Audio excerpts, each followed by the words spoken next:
You ready, Brandon? Okay. All right. Good morning, everyone. I'll call us to order. It is 9:09 a.m. Jordana, will you do our invocation, please, this morning?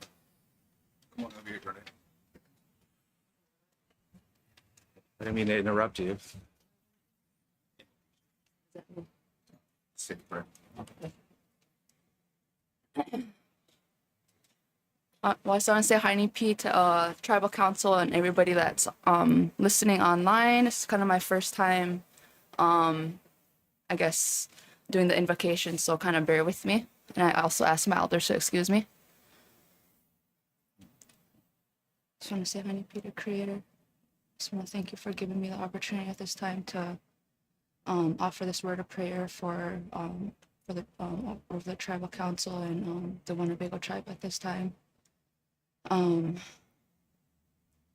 I ask that you continue to lead and guide our tribe and myself as I continue to grow into my position within the Winnebago tribe. And I pray that we continue to work together and do what we need to do for the future generations of our people and our tribe. And I just pray that we continue, our leaders and everybody else in the community continues to allow you to lead and guide them in their everyday lives as we continue to persevere and continue to grow in our community.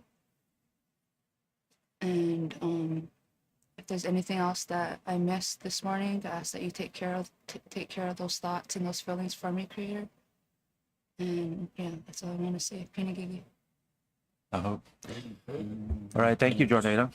Appreciate that. Council, we have an agenda before us. There is an executive session discussion I'd like to add to the end. Are there any other items to add? The Primo Hollowell, Vice Chairman, Omaha Tribe, comments. Okay.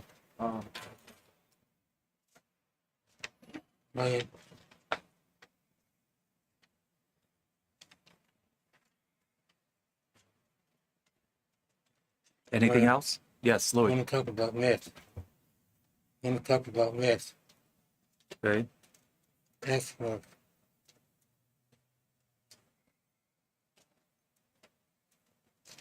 Anything else? Do we have a motion to approve the agenda as amended? motion to approve. Moved by Eric. Is there a second? Second. Second by Coley. Any further discussion? Any objections? Hearing none, motion carried. All right, Council, to start us off today, we are going to do what we've been talking about for quite some time. As many of you know, and then to anyone that's listening online, a tribal member had stepped up and done quite a bit of work, taking on an absolute gargantuan task. Back in 2015, when the Indian Health Service basically allowed the implosion of the hospital that we had here in Winnebago, the Tribal Council and the Tribal Council since then had taken steps to ensure that the presence of the Winnebago tribe was put forward in a much more concise and deliberate way. One of our tribal members, Danelle Smith, who was our attorney at the time, stepped forward and took over a leadership role within what became the 12 Plans Unity Hospital, and has fulfilled that role since that point in time. I'm not exactly sure of the number of years, but I know it probably seems like a lot more than it was. But at the same time, it's very important that the council to make our tribal members who have done such incredible work, who have provided such deep and heartfelt effort into making sure that the healthcare needs of all of our people and those that can be served within the hospital who may not necessarily be tribal members was the best that it can be. We understand there are, again, still a ton of challenges that are yet to be faced. But at this point in time, Danelle has chosen to return back to her legal career. And we want to make sure that as a tribal member and from the leadership of this council and of this tribe, that we express our gratitude and appreciation for that. So we have a couple of things here. I don't know who's actually going to do the presentation. Oh, okay. Danelle, come up, please. Where should we go? Here? So the people can see. Okay. So right here, I'll move. I know that the microphones may not necessarily pick us up, but we have a plaque here in recognition, Danelle Smith with WCHS, its first CEO from a very grateful Winnebago tribe of Nebraska. And so I guess we'll do it like this because I'm sure it's a little odd. I didn't know we were taking pictures, but okay. So with that being said, thank you very much. Of course, to that point, oh, and we also have a photo, right? Can you help me? Yeah. Usually show it first. We heard you love red, Danelle. Well, let's movie red. Movie red. So with that.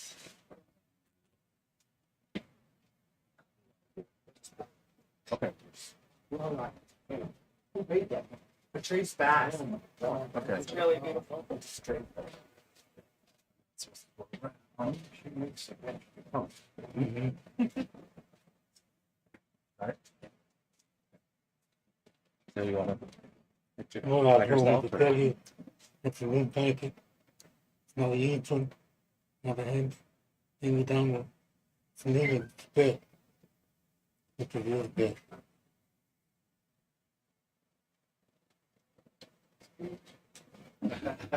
If you want, I don't. Are the okay? Did I want? Where'd the chair go? Have a seat.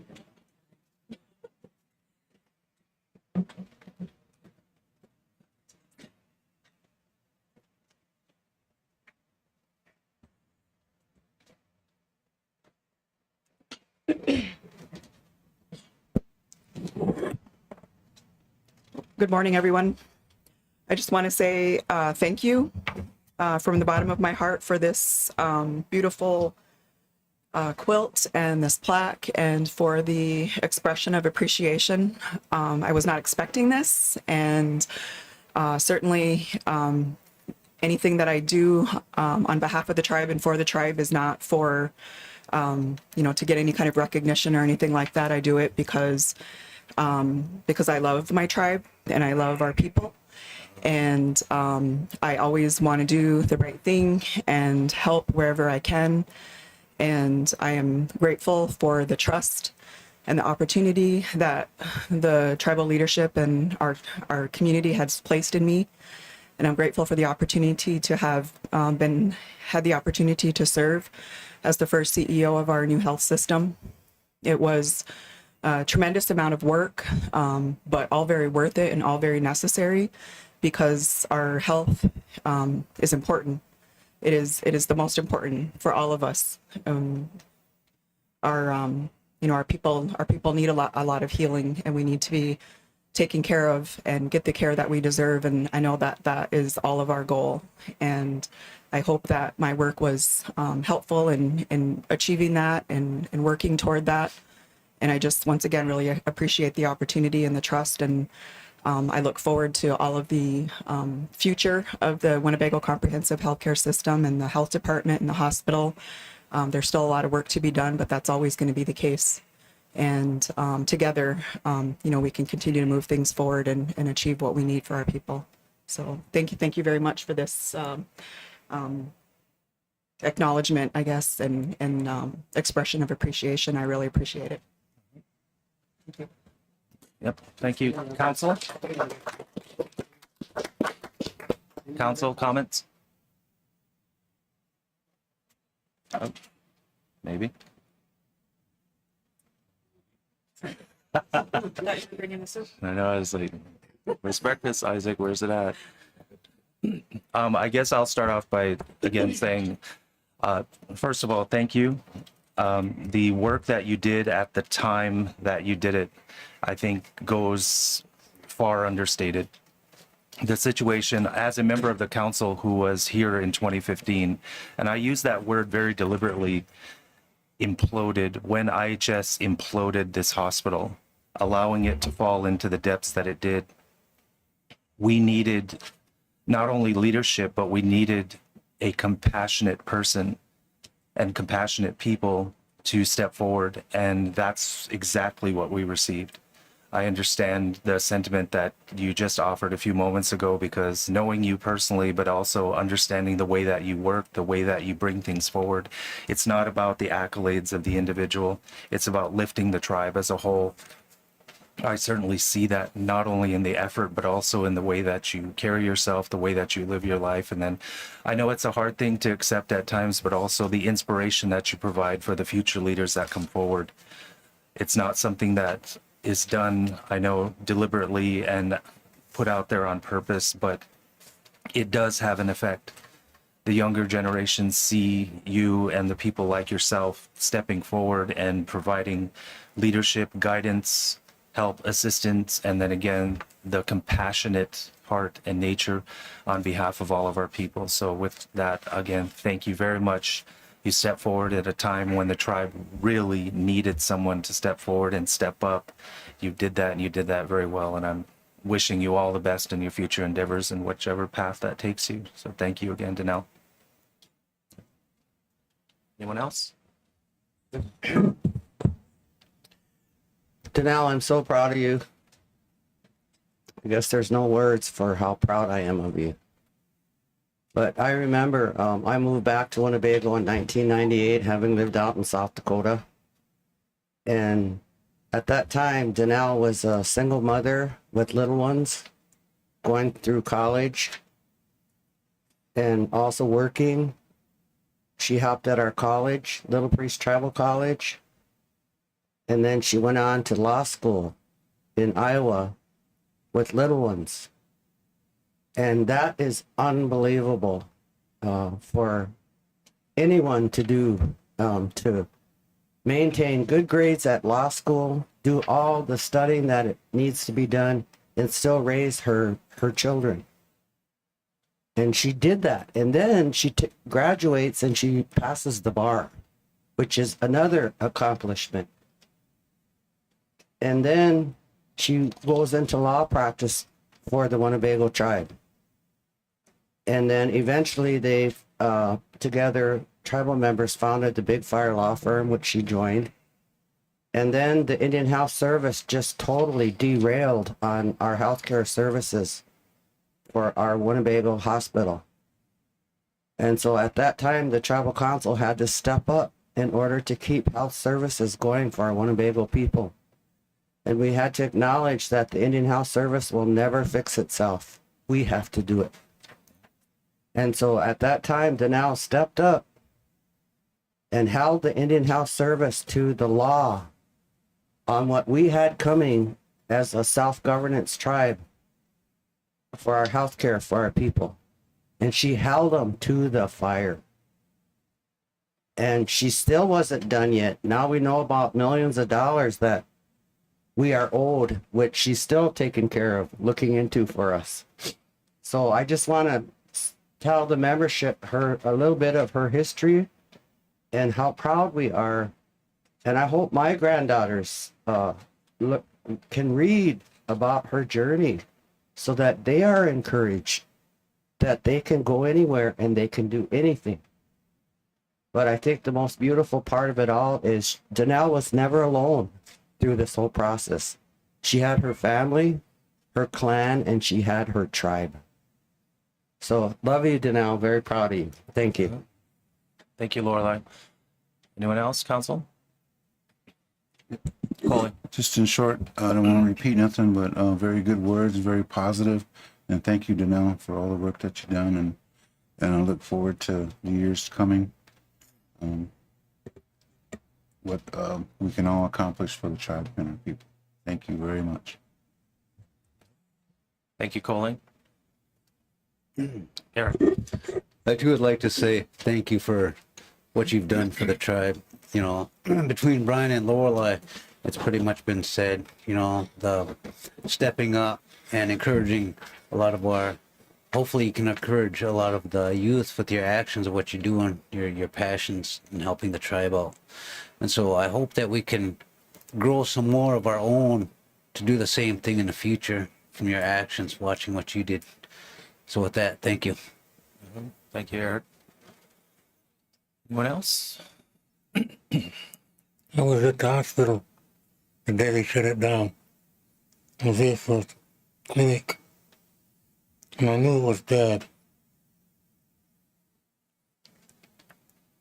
In order to fix it,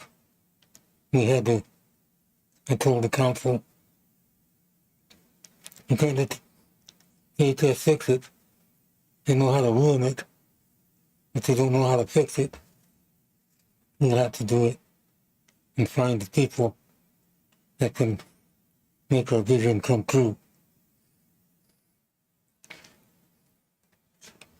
I knew Danelle as a girl.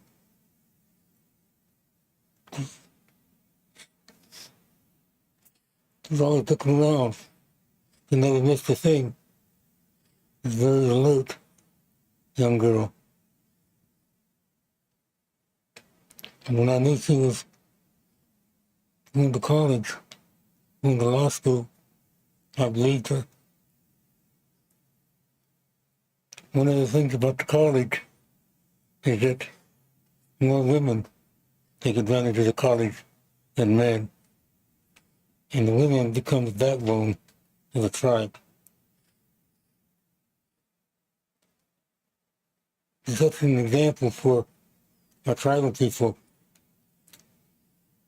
to achieve and attain. Remarkable what she has done and the deed she has done for the people.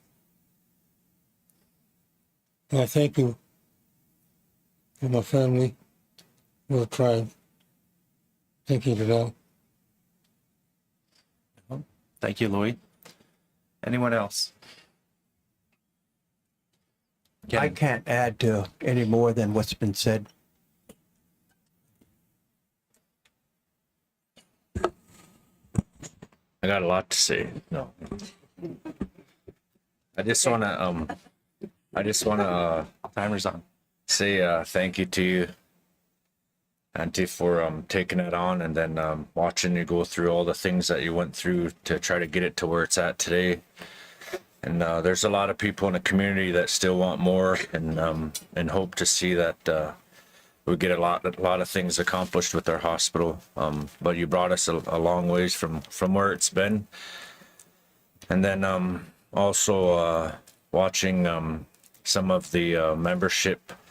A lot of the membership, they have different things about the hospital, different opinions and thoughts and stuff. But to take on that role, to jump in there and say, hey, I'll try to fix what I can, or I'll try to fix it. That's a big thing. And just the other day I was at home and I was sitting on a couch and I was, one of my little girls come up and hugged me, and I was thinking about you, and I was thinking about how Choka Gus, how your dad was with you, and how he always encouraged you, and then clear from high school, clear through college, clear to the whole thing, you know, everything that you ever wanted, he always tried to make sure, and he called you that his baby. And I was thinking about that, and it kind of just made me stop in the moment and think about how far somebody can get with the right support and with the right effort on pushing them forward and driving them to motivate them to be educated. And that was one of the biggest things that he always tried to push you to do, is schooling, education.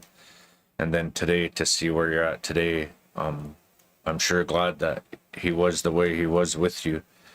And I was thinking about that. If a lot of our younger youth had that support of the encouragement to continue on with all the ups and downs through moving forward in life, not only with some of the stuff that we go through to the day to day, but how to grieve, how to be able to take on those extra obstacles.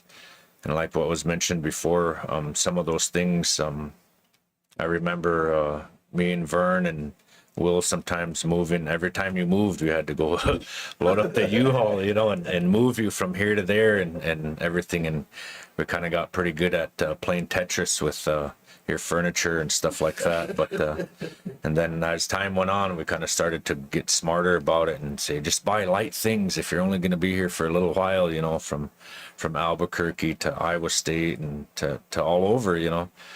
And so to watch you from a real young perspective and then to where you're at today and where you've grown and then what you're still continuing to do, I look forward to that. And then I just I always enjoy the times that you get to come around the family and we get to sit around and visit or eat or, you know, just stand in a driveway and visit. I always enjoy those times. And I was thinking of that the other day, that time, it doesn't wait for nobody.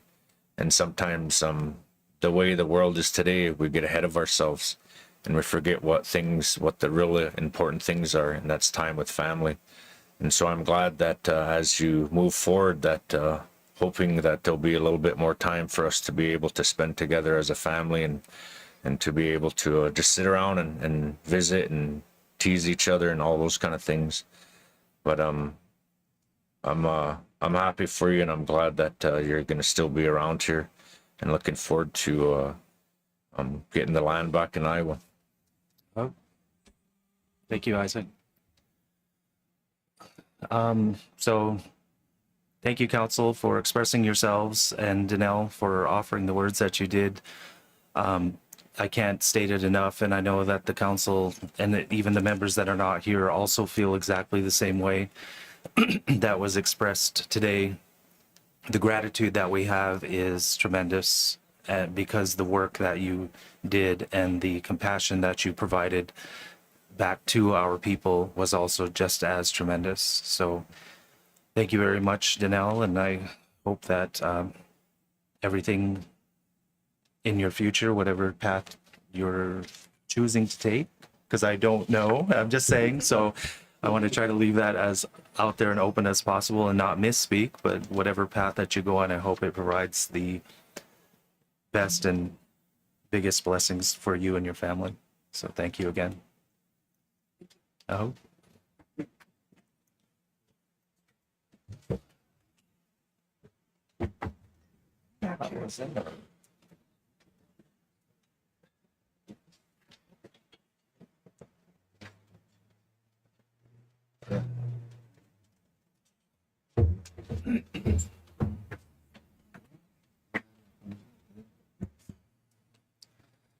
I guess one last comment is, Danelle, I hope you saw how nicely these chairs look on you.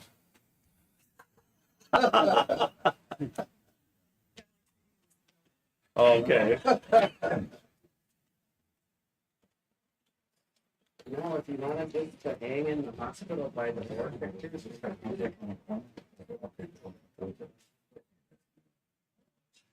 yeah, sure. If you want that, we can do that.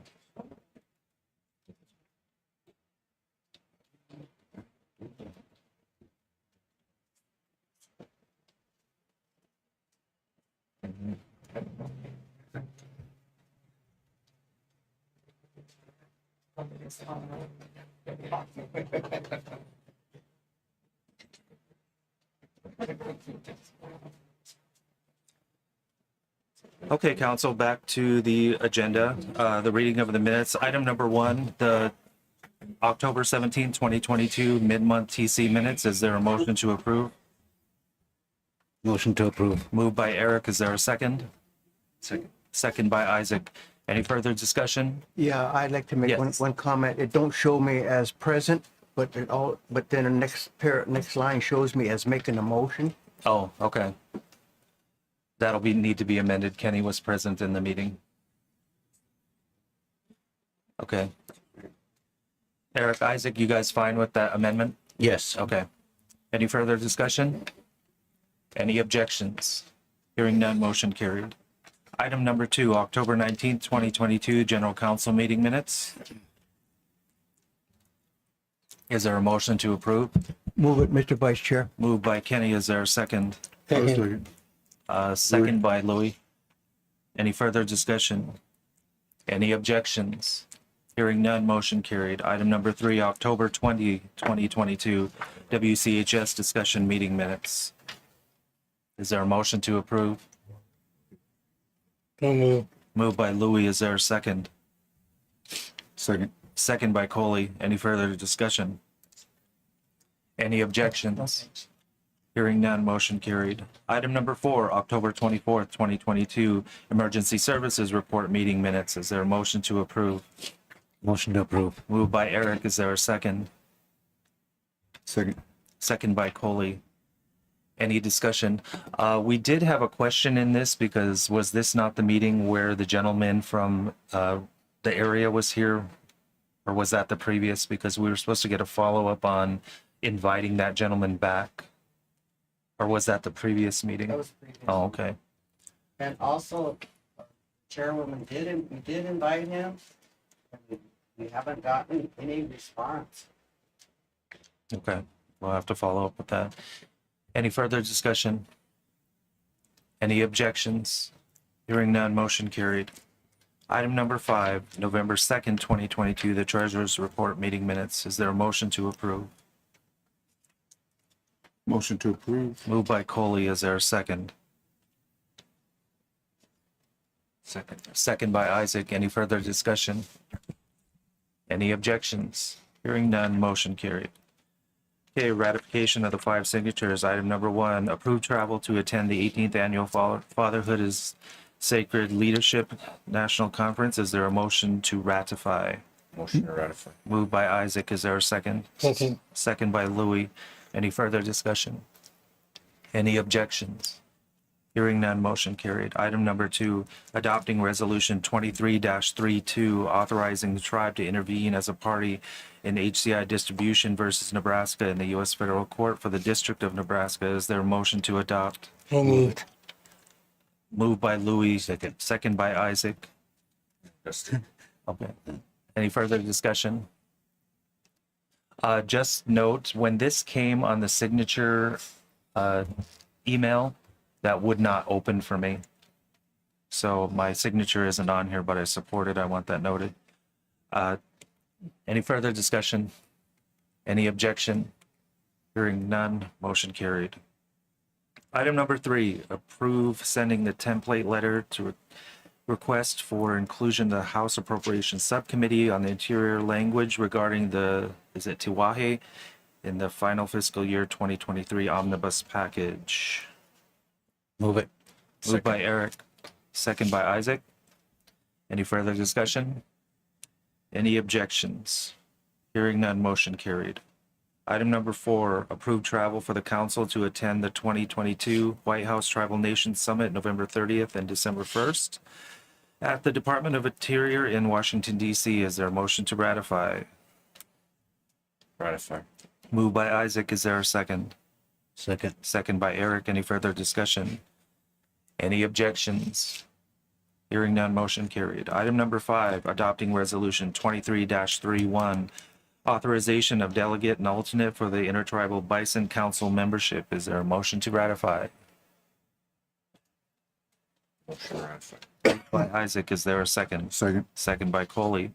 Any further discussion? Any objections? Hearing none, motion carried. Item number 6, adopting resolution 23-30, the Winnebago Reservation, Omaha Reservation Highway 75 and 77 project application. So moved. Moved by Louis. Is there a second? Second. Second by Isaac. Any further discussion? Any objections? Hearing none, motion carried. Item number 7, adopting resolution 23-04A, tribal enrollment applications. This is an amendment. Is there a motion to ratify? Move it. Motion to ratify. Moved by Isaac, second by Coley. That was me. Oh, sorry. Moved by Eric, second by Coley. You got that, Lorelai? Yeah. Sorry about that. Any further discussion? Any objections? Hearing none, motion carried. Okay, on to new business. With the enrollment resolutions that we have here, do we have the new number?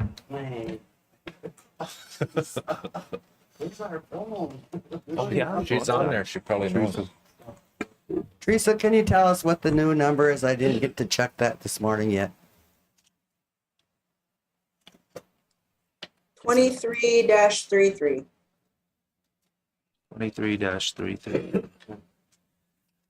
This is an enrollment a resolution for tribal member applicants A3492, A3993, A4044, A4102, A4132, A4153, A4155, A4051, A4143, A4145, A4182, A4085, A4139, A4140, A4141, A4108, A4095. Is there a motion to adopt the resolution?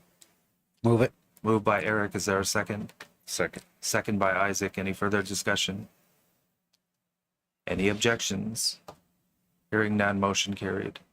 New business item number 2, an enrollment resolution. This will then be 23-34. Tribal member applications A3525, A3940, A4068, A4069, A4086, A4087, A4104, A4125, A4126, A4127, A4129, A4133, A4149, A4150, A4151, A4152. Is there a motion to adopt? Move it. Motion to adopt. Moved by Eric, second by Coley. Any further discussion? Any objections? Hearing none, motion carried. With new business here, this is, do you want to, this, what do we hear from Mr. Hollowell?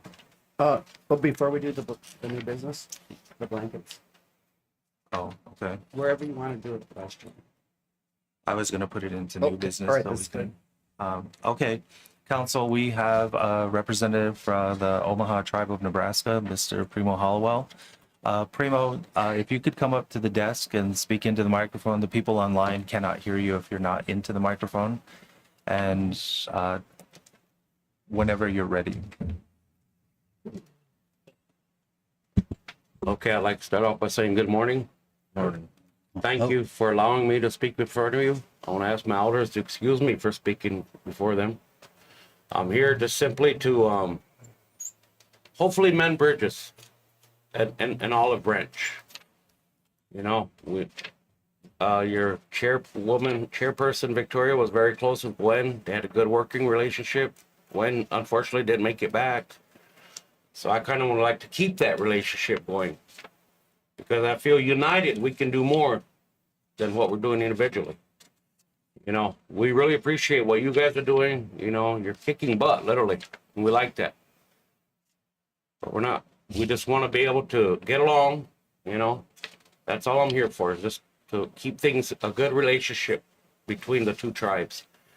To show that if any of the council members need to reach out, I'm there. More than willing to help each and every one of you. I have 3 children that are enrolled in Winnebago. I have a vested interest here. Even though I am Omaha, I still have, my heart is my children, and they are enrolled in Winnebago. So I will do anything for them. So anything that you guys would need, anything you request, feel free to reach out and I'll get it done for you. That's the only reason I'm here. I'm not here to, you know, I know some people are probably wondering, what the heck's he doing here, you know? But it's not about that. It's the total opposite. I want to, you know, extend that hand. That's all I'm here to do.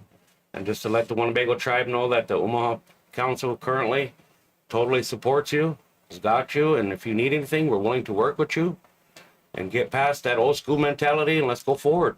You know, united, you know, because I feel strong, we can be stronger united. That's all this is about. That's all I come to do, just and to pay my respect. That's all. So I just want to say about that much, and I appreciate each and every one of you. I know each and every one of you. I mean, Isaac, I kind of could, yes, my nephew, really. You know, and like I said, I have relationships here.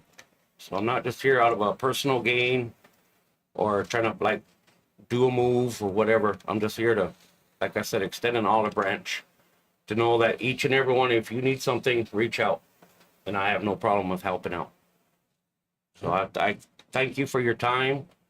I don't want to take much of it because you got a lot of business to do, I hear, just like I do down there, you know.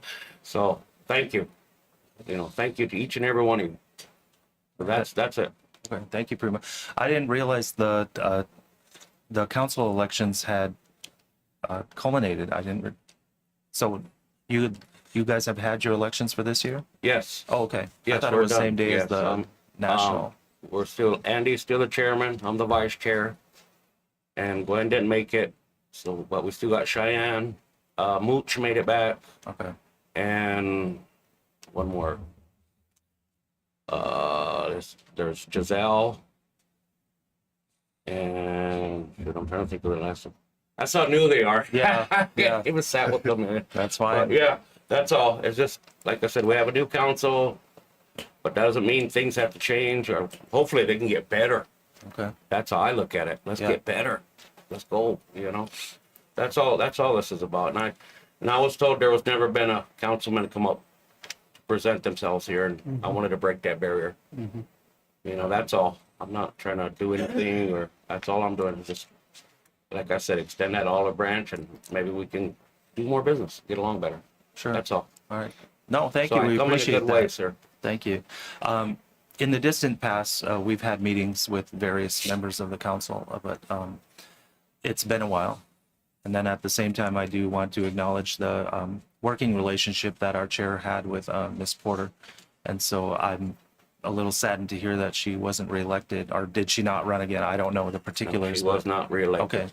But at the same time, thank you very much for coming forward today and presenting yourself in the way that you did. And this council appreciates the offer and the sentiment.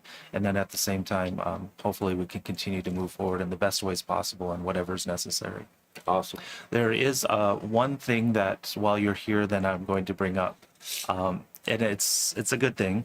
But at the same time, not long ago, a member of your tribe came forward as a grandfather. He was here with his son. What they were presenting on was a scenario to where they found themselves in a bit of a bind in relation to child and family services.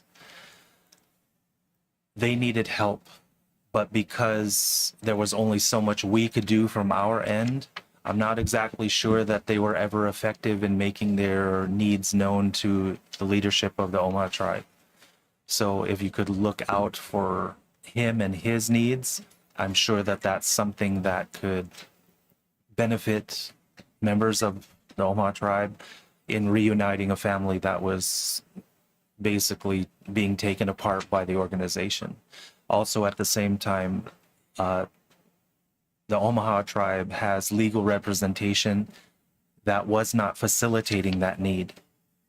So as a leader of your tribe, I'd ask that you look into that, because they needed help and they weren't getting it. So, Well, if you could get Yeah. with me on the, Yep. you know, the name part. sure. And I'll do everything in my power to make sure that that gets taken care of. Yep. I mean, I'm not gonna say we're perfect. No, I There's understand. problems everywhere, you know, so, you know, we all have them. But I'll do my best to take care of that. That's something I didn't know.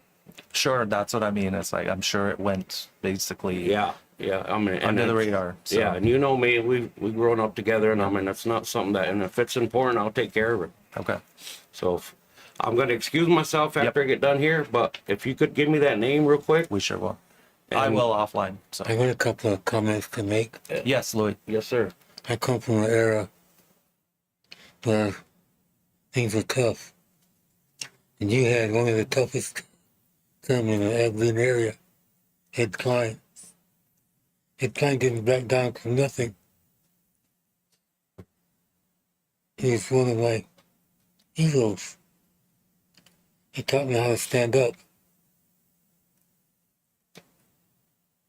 We've had troubled times between the tribes, but we got along. We worked things out. We had trouble getting people over to the hospital.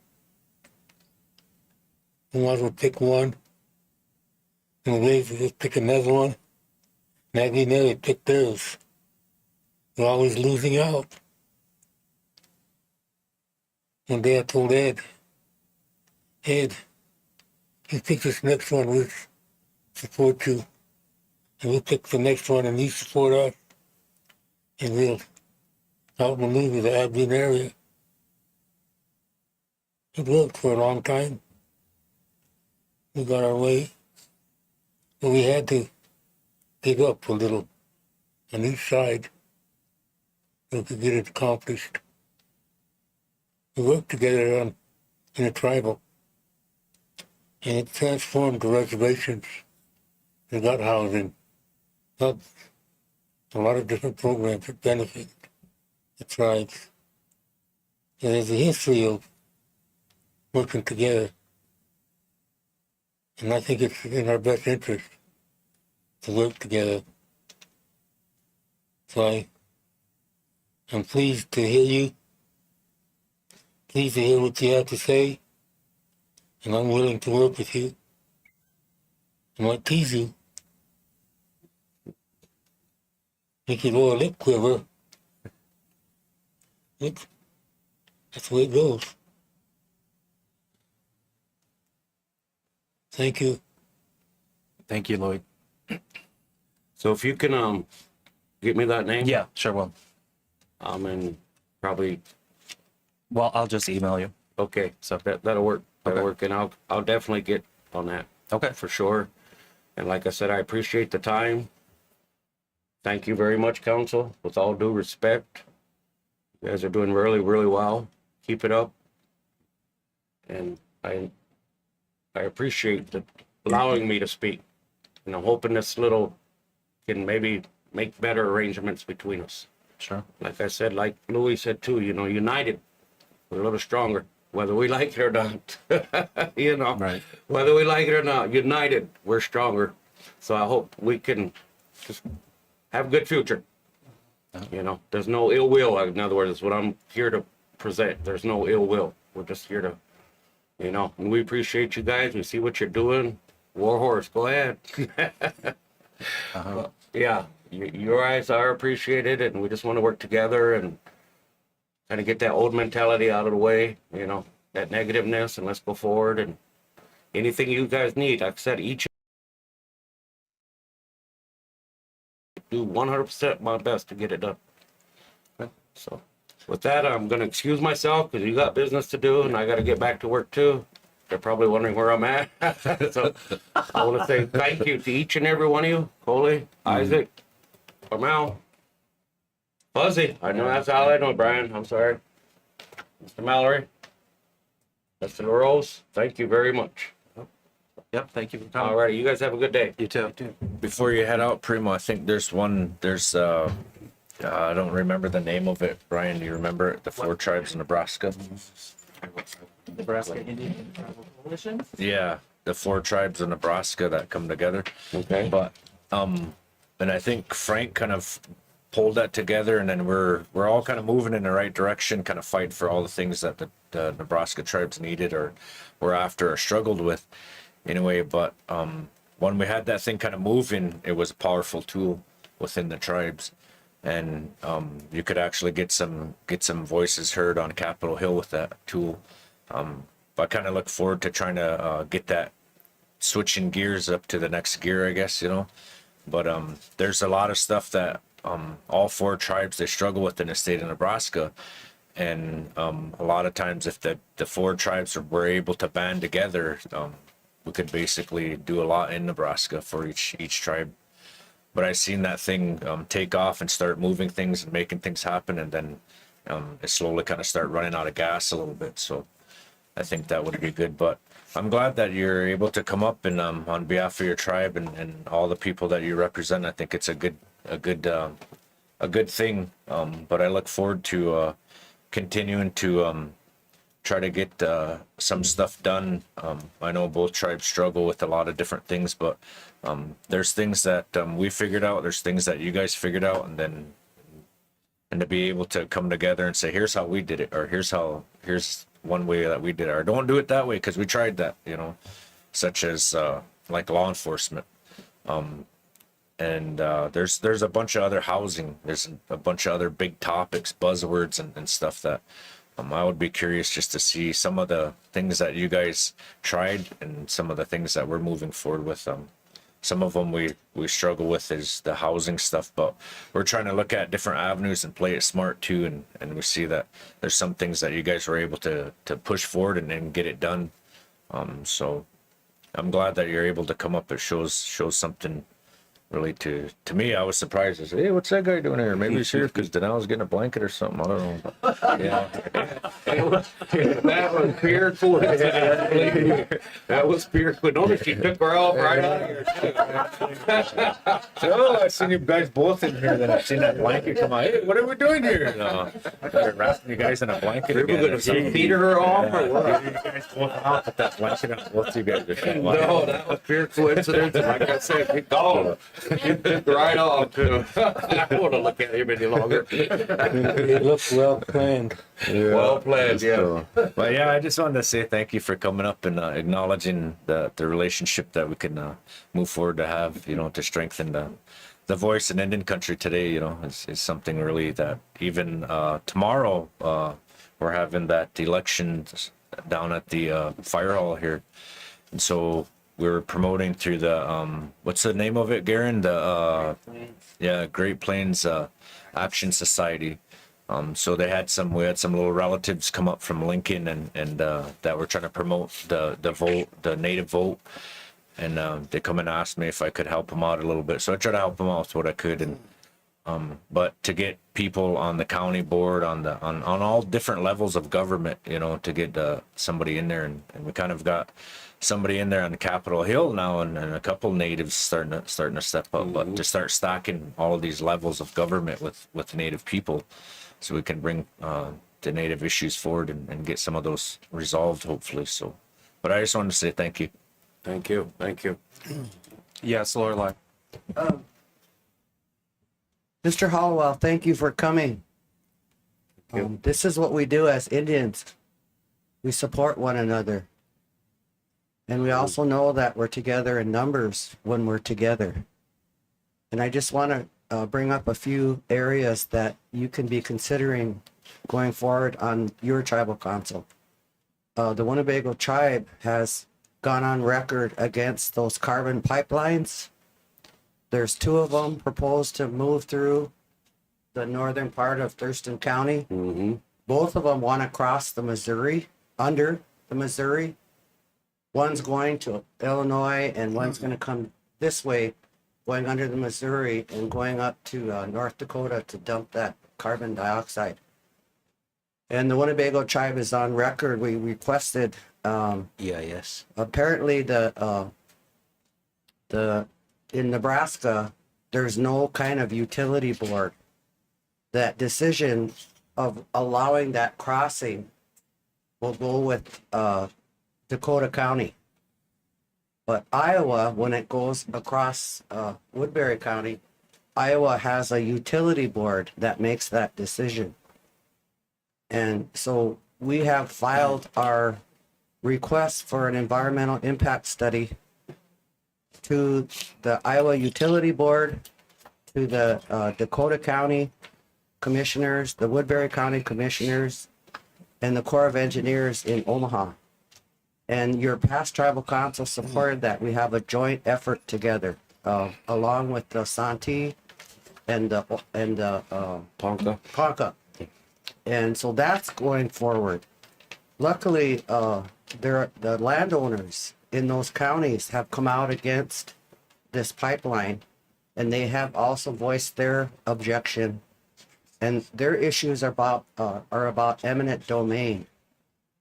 That the landowner, these are their lands, they have a right to say no. And then another coming issue is Thurston County commissioners. They have tried to separate our vote, and they did a redistricting illegally. And They let us know one day before they did that, man. yes, That's how, and so that's we their move. filed a lawsuit with the help of the Native American Rights Fund on that redistricting. What they're trying to do is split the Indian vote.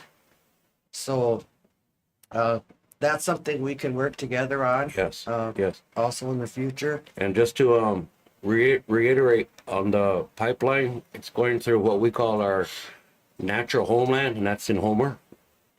So we are very, very watching it very closely, and got our THBO people on it. So we are on the same boat that you're talking about. Yes. So Okay. I support it totally. To back you, Ponca, and the Santee. And one final thing that we did, and we've actually approved it today, was we have a joint project that we're proposing with the Omaha tribe to have improvements to Highway 75. Yes, and we appreciate that because you gave us a foot in the door that you guys did all the road work already, that we can actually kind of come in on your coattails and get this done for us. So we know that, and we appreciate that, and we acknowledge that, man. Thank Okay. you. Because yes, we got a couple of what do they call those roundabouts? Yeah. Yeah, we got a couple coming down there, but only because of the work you guys did ahead of time that we're able to get it done. So we appreciate that. Thank you. Okay. Thank you. That's all I wanted. Thank you. Yes, thank you for stopping down here, Mr. Hardwell. And I believe the United Tribes Coalition, with the new council members that have come on over the last 2 years since we had a meeting, maybe it's even been 3 years. It's been quite a while. But I think we need to get that meeting so we can all get acquainted and we can have that discussion. Well, I think we need to get together more. Yes, yes. The fact you say that, I feel that way a lot. Yeah. And then we need to start somewhere with the new council members we have, not only with the Omaha tribe or the Winnebago, but the Santee and the Ponca as well. Yeah. And so we have I think Teresa's still the secretary for that. And so we can have her look for a date that will work for everybody down the road and schedule a meeting. So that way we can start that communication. Thank you. All right, thank you, Eric. Anything else? Thank you, sir. Hey, Brian. Yeah, Coley. Pretty much want to say thanks for coming up. Positivity that you brought to us, and that goes a long way. So we need that. That's what we need these days to accomplish good things for our people, the people. And not that I'm anybody to say that, but I've noticed the change down there, within the community, the events and stuff. So you guys are doing, we're all doing a good job, and Thank you, as well sir. as you guys too. Thank you. Thank you. In response, I've seen you, through the years come up and from this awesome football player to being a leader of your people. So I appreciate that. Kind of see things, and it's good to see, and it's a good example for your younger ones, to show that it can be done. We're trying. That's all we can do. Even you guys, that's all we can do is as leaders try. We can't always say we succeed, but we at least got to try. So I'm just here to try for us to get along and move forward. And, we talk about Winnebago, Omaha, Ponca, Santee. You get that. It's stronger than that, And that's what I'm trying to do is unite. And we need to be united because current politics in Washington ain't in our favor. It's getting scary. It's getting scary. So, we need to start trying to get ahead of it. But at the same time, if we don't get along, then, what's the point? Right. It's all, they say talk is cheap. Yes. So And that's it why I is. thought I'd come up, extend that, like I said, that olive branch, whatever you need. I'm there, we're there. We don't feel that way. We want to work together. You know, we got these projects like Madam spoke about with the pipelines. We got things that we need to fight with each other against, not, you know, individually. So I sure hope, appreciate that this visit was good to just to get us maybe more united. That's all. And like I said, I have children here, you know, that are enrolled in Winnebago. I mean, I have a vested interest too. You know, those boys are my heart. I'll do anything for them. So just to let you know that too. If you guys need something, just reach out, please.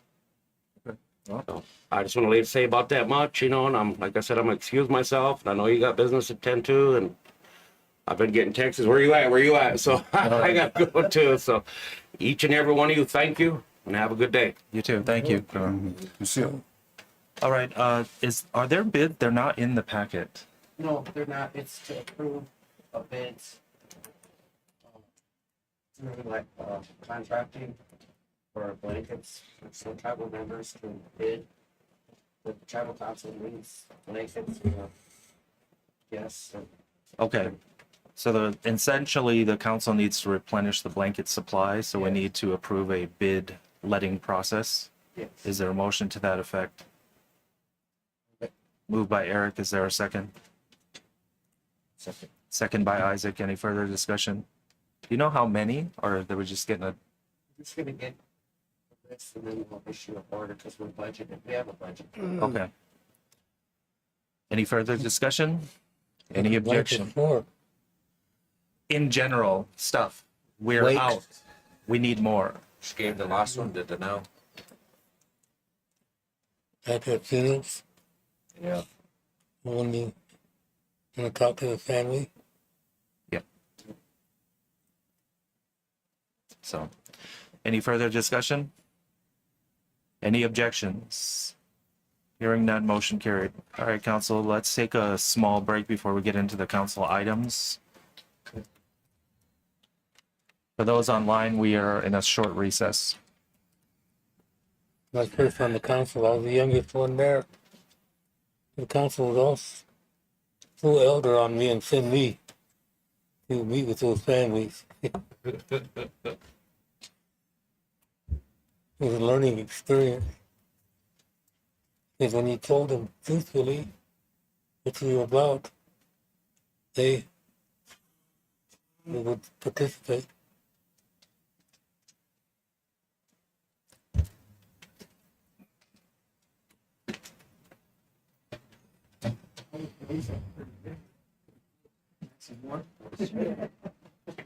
Five, 10 minutes at the most.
I try and purchase some tickets this afternoon. Yeah, you Yeah. do it. Yeah. Yeah, man. You never know. Yeah. I don't think that fight's gonna happen. Crawford and Spence, they're gonna mouth their undefeated records. Probably a couple more years. Just to see him fight. It's been a while. That 281 UFC card looks pretty good. You see that one? Who's on Asante, some girls, and Dustin Poirier. Pretty good card. Yeah. I think. Might purchase that one. I don't know. Some of them are just. They first Gracie, remember? Yeah. Yeah. Really? Yeah. Who's the other one? That Ken Shamrock? Is that his name? Yeah.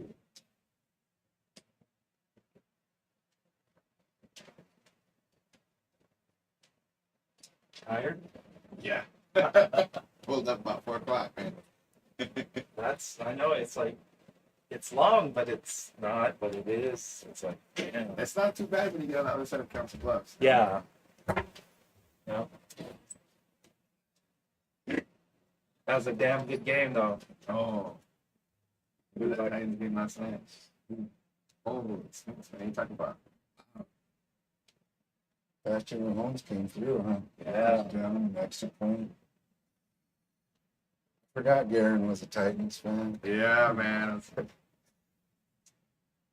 Every time I went down there, they beat them. One time they kicked the field goal, missed it, but that Andy Reid called the timeout right before they missed it. They said, you got a second try. Trying to ice them, you know? Dialed it in, man. We beat the Chiefs, and then here. The playoff game. Went down there for the playoff game 3, 4 years ago. Something like that. Heavy favorite, Kansas City. Heavy favorite, man. Right.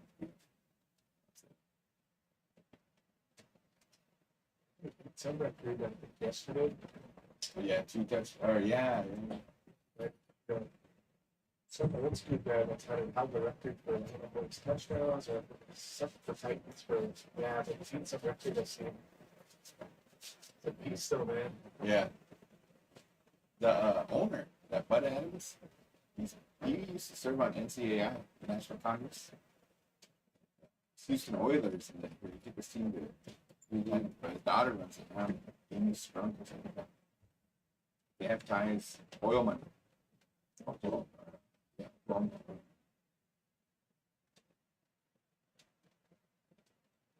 I'm showing that mattress mat or mattress something. It's a mattress bed itself. I think he's down in Houston. He he's known for placing big bets on games. He won $75 million off that piece of Nashville. Oh, Okay. So what he did was they had these expensive mattresses, I guess, and they were like $3,000. So he said, "You guys buy one from me, Houston Astros win, I'll send you your money back." And so sure enough, man, he said a lot of that money is going to go back to the employees or his customers and stuff, man.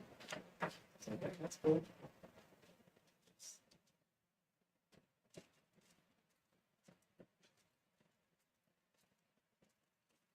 Yeah, I'm kind of wondering what his bet was to win $75 million. Like, we have to put down, man. That's fun. imagine the stress of that. Yeah, he showed him standing there with his suitcase, man, and there was a guy behind him, suitcase full of money in the ass. Who's this person at 316 deck?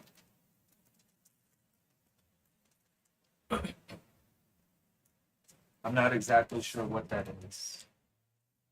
There's a big packet of stuff that was handed out Friday.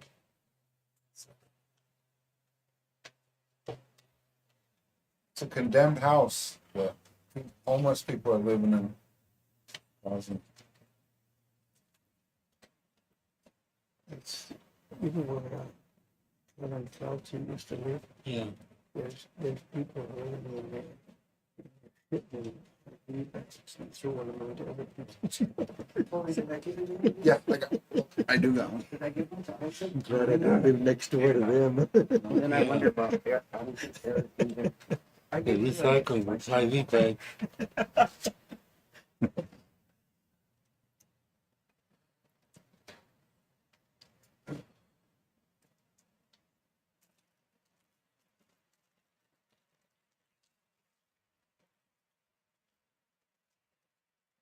And that's the list.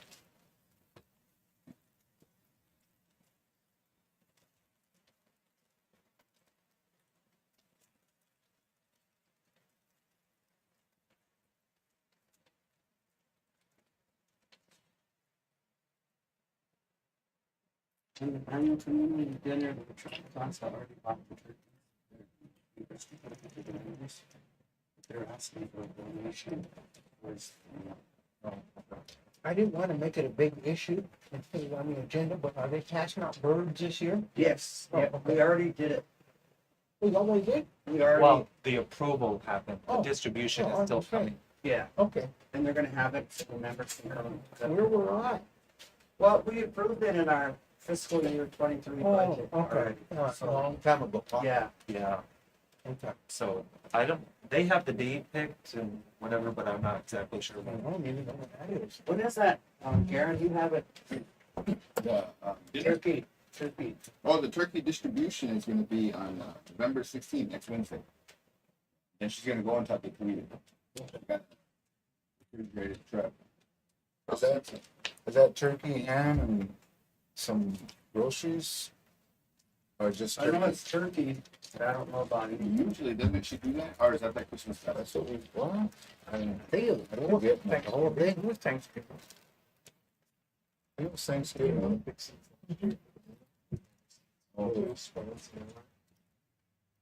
Okay, let's get back to it. It's 10:16. So we have the tribal council items. Item number 1, the annual community dinner. This is the human services offering that they do every year. The director, Ms. Petit, sent a request to the council asking for a donation to that effect. There is not a specific dollar amount or anything. It's just the request is there. Is there a motion or You don't have a dollar amount? not that I see? So what would be a comfortable amount, like 2,000, 3,000? No, I don't even know. in the past, that was when the pandemic, the council bought the meat and the corn for the mill, and it was like 1,000. I don't know what their menu is, their catering, I don't know, but they just wanted a donation. Well, I'd agree with 1,000 then. Is there a Make that motion, yeah, make that motion for $1,000 donation. move by Eric? Is there a second? I would second it with a little discussion. Second by Kenny. Discussion. Go ahead. What if it ran over? I think they're because it's their event, they're planning the meal, they're planning the distribution part of it. I think it's just if we gave them 1,000, then they would make that work in whatever way. Okay, They're asking for other donations from other entities. all Yeah. right. What we're gonna do if they have a whole bunch left over. Well, leftovers, not. Christmas is coming. Yeah, so. I don't think they usually do that. It's a pretty well attended event. So, Yeah. Call for the question, Mr. Vice Chair. any further discussion? Any objections? Hearing none, motion carried. Okay. Item number 2, the Indian Gaming Association, NIGA. They need a resolution authorizing the delegate and alternate. In your packet, the delegate and alternates are the chair and Coley. Do we want a resolution redoing that? And that would be resolution 23-35, if so. I move it. 23 dash what? 35, moved by Eric. Is there a second? I just have a question. Yes. Oh, do we have a second? Second. Second by Kenny. Yes, Who is Lorelai. the delegate, who is the alternate? It's on here. It says Tori and Coley. I'm assuming you guys want to keep it that way. Yes. Okay, that's fine. Any further discussion? Any objections? Hearing none, motion carried. Okay, item number 3, AIAN Head Start Child Advocacy Fund.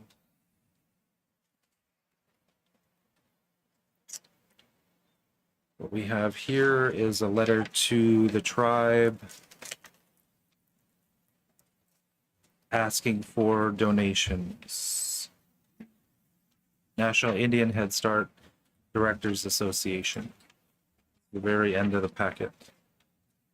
Their suggested amounts are 5,000, 1,500, or a dollar amount of your choice. Is there a motion to approve one of the amounts or any amount or respectfully decline? Yeah,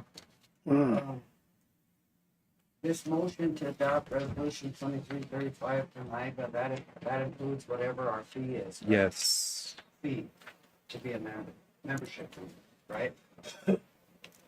Yep. Okay. And that motion was made by, Moved by Eric, second by Kenny.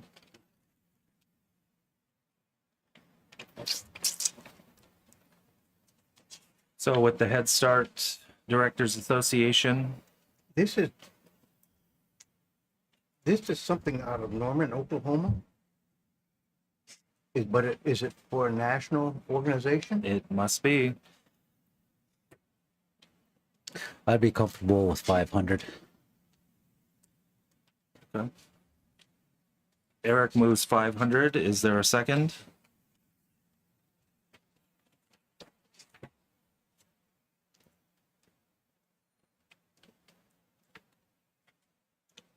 Going once. I'll second it. Moved by, second by Lorelei. Any further discussion? Yes, I believe Isaac.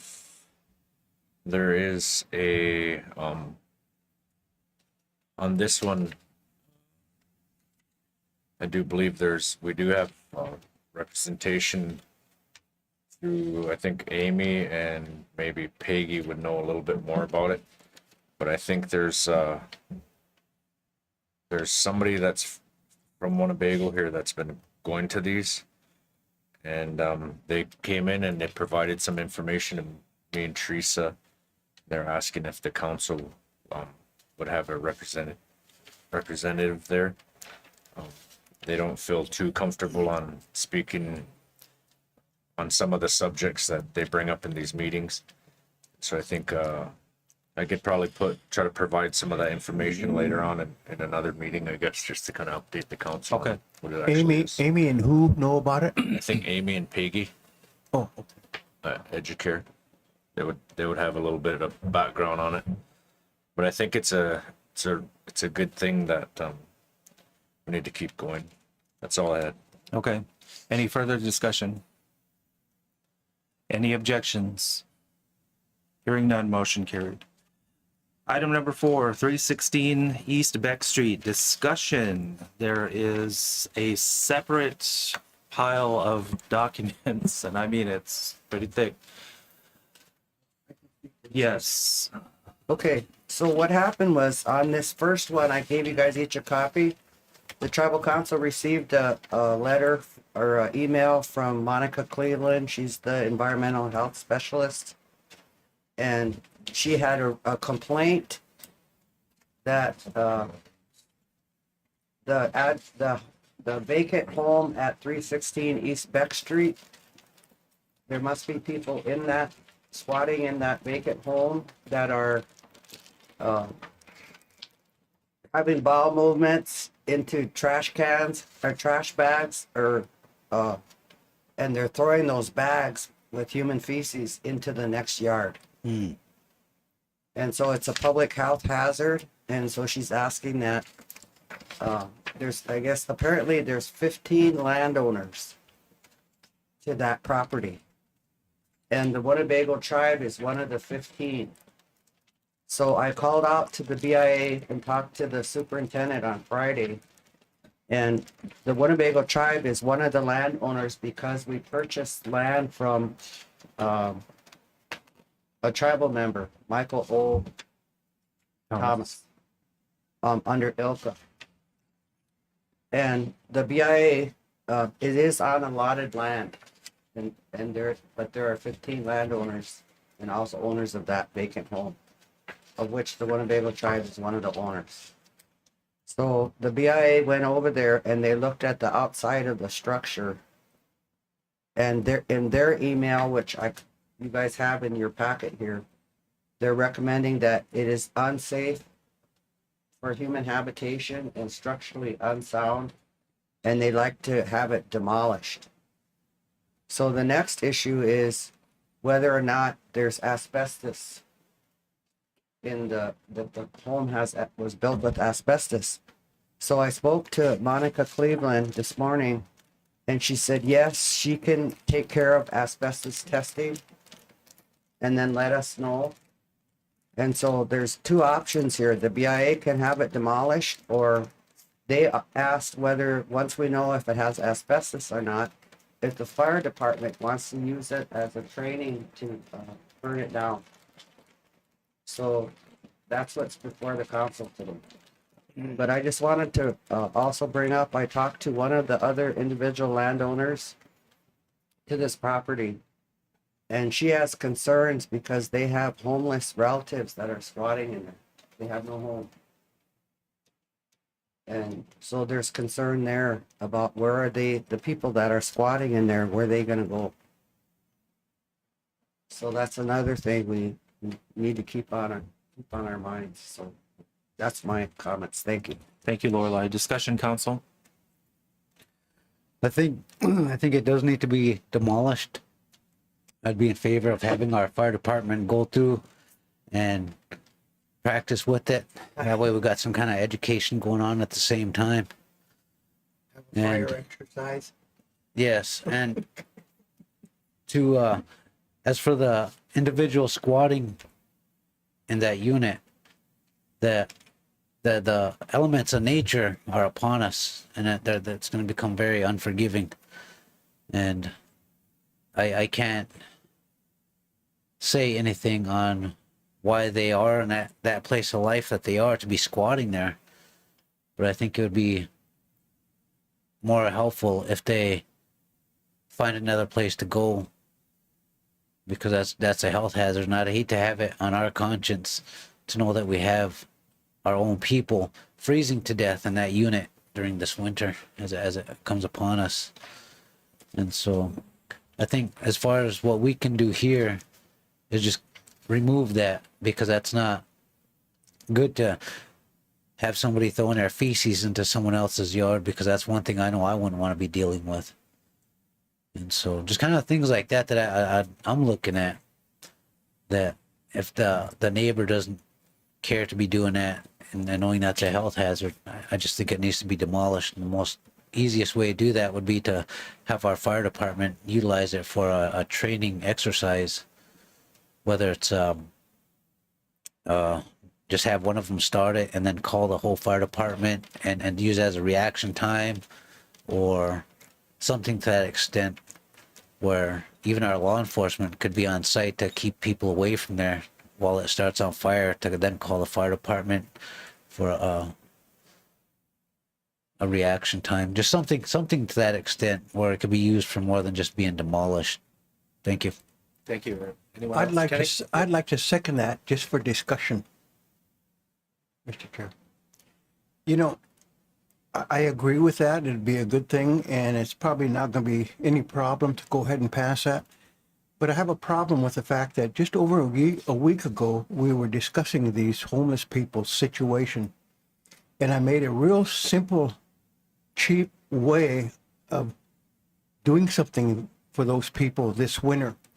I mentioned that old building, that old church building up there had 4 rooms down one hall, 4 rooms down the other hall, a little kitchenette and dining area, and a basement that had room for activities, and the restrooms and showers were down there. It wouldn't take much to fix that up, and it just died on the vine. No more discussion or no more. That was it. That was the end of it. How can we get rid of something so easy, but we have a heck of a time and probably won't do nothing to make that building available for them. It's just sitting there not doing anybody good. When I went home, I was really discouraged that it just died on the vine. No more concern or question about it. We left them people in the same dilemma that they're in by not addressing it. I'm gonna support this here, but it bothers me that I can't get support for something as simple as that. To what extent do we take care of our elderly people, or not our elderly people, excuse me, our people that are homeless and down and out and dejected and rejected and just don't seem like they have a place in society, yet they're humans. That's all I have, Mr. Chair. Vice Chair. Lorelei. Kenny, maybe you weren't aware that the Ron Noor did an assessment of that old building, and there's a crack in the foundation. And he determined that it's unsafe for human habitation to have anybody in there. That's what was used as a justification to build a new alcohol program. So there is that building is unsafe for human habitation that was determined by Ron Noor. That crack was there when I was a director of that program over 30 years ago. Yeah, and that since then though, he went in there and did that assessment and said it is unsafe. And the cost to the tribe to fix that or strengthen that, whatever the issue is on the foundation, is astronomical. But we can ask him to re-provide that assessment that he did, engineering assessment on that building, which is what was used to justify building a new alcohol back in the day. This is my understanding. So it's not that, at least I can speak for myself, that I just signed our homeless people. This is one that we need to all discuss as a tribe on how we do have the homeless shelters opening up under the domestic violence program. There'll be a men's and a women's. And the tribal council put money into that under the domestic violence program. And they're going to be open very soon here. And there's going to be 2 requirements though, which are very difficult maybe for some homeless people, is they can't be using when they live in the shelters, and they have to actively be searching for employment. So Those stipulations are impossible for the kind of people we're talking about. Impossible. You have to meet them where their needs are. One more thing is, should that come back with asbestos in there, I would hate to have our fire department's personnel going in there under that circumstance. And should it come back with asbestos, I think that we should just have the BIA knock it down, and that's just another health hazard for the house. And the BIA said they would do that, but they wanted to know if there's asbestos. Could we take care of that testing? And then if the fire department doesn't want to use it for a training, if there's no asbestos, Yes. then they would demolish it. Yes. If there's asbestos, the BIA would have to contract with the company that safely demolishes asbestos. Now, which house are you talking about? The halfway? No, we're talking about the home that's on the agenda. Oh, okay, all right, I'm sorry. We're talking about the house that's on the agenda. Alan Kenny's Clancy's talking old about a place. separate structure. That's what they're talking about now. I was talking about the old alcohol program. What's your direction, council, with in relation to 316 Beck? I would say that it would be left to the asbestos testing. If there's asbestos in there, then let the BIA knock it down. But if there's not asbestos, then let our volunteer fire department use it as a training tool. That'd be my direction. Okay. Yes, Kenny. Does it make any difference to the fire department if it has asbestos or not when you go to burning it down? Where we ended up getting into the asbestos part of it is through the EPA department. So what I've seen them do in the past is that when there's asbestos in a structure, they usually just come in, they'll knock it down, but while they're knocking it down, they'll ask the fire department to continue to spray water on it. And the reason for that is because of the dust particles that is in the that has to do with the asbestos. So either way it goes, I think, but one of the first steps that could be accomplished here today is to go ahead and authorize Monica to be able to do the asbestos testing if she has located a funding source on that, which it sounds like she's able to do that. So that would be the first step moving forward. Now that's only a part of the problem. The other part is what are we going to do with the people that are staying there? So I've been doing some research and kind of reached out to our safety officer at the hospital, Scott Hall, and asked him to get some information gathered. And he has on Sioux City's what they're known as warming shelters. And this is basically a warming shelter in Sioux City. It opens on November 22nd and is open 24/7. It provides the following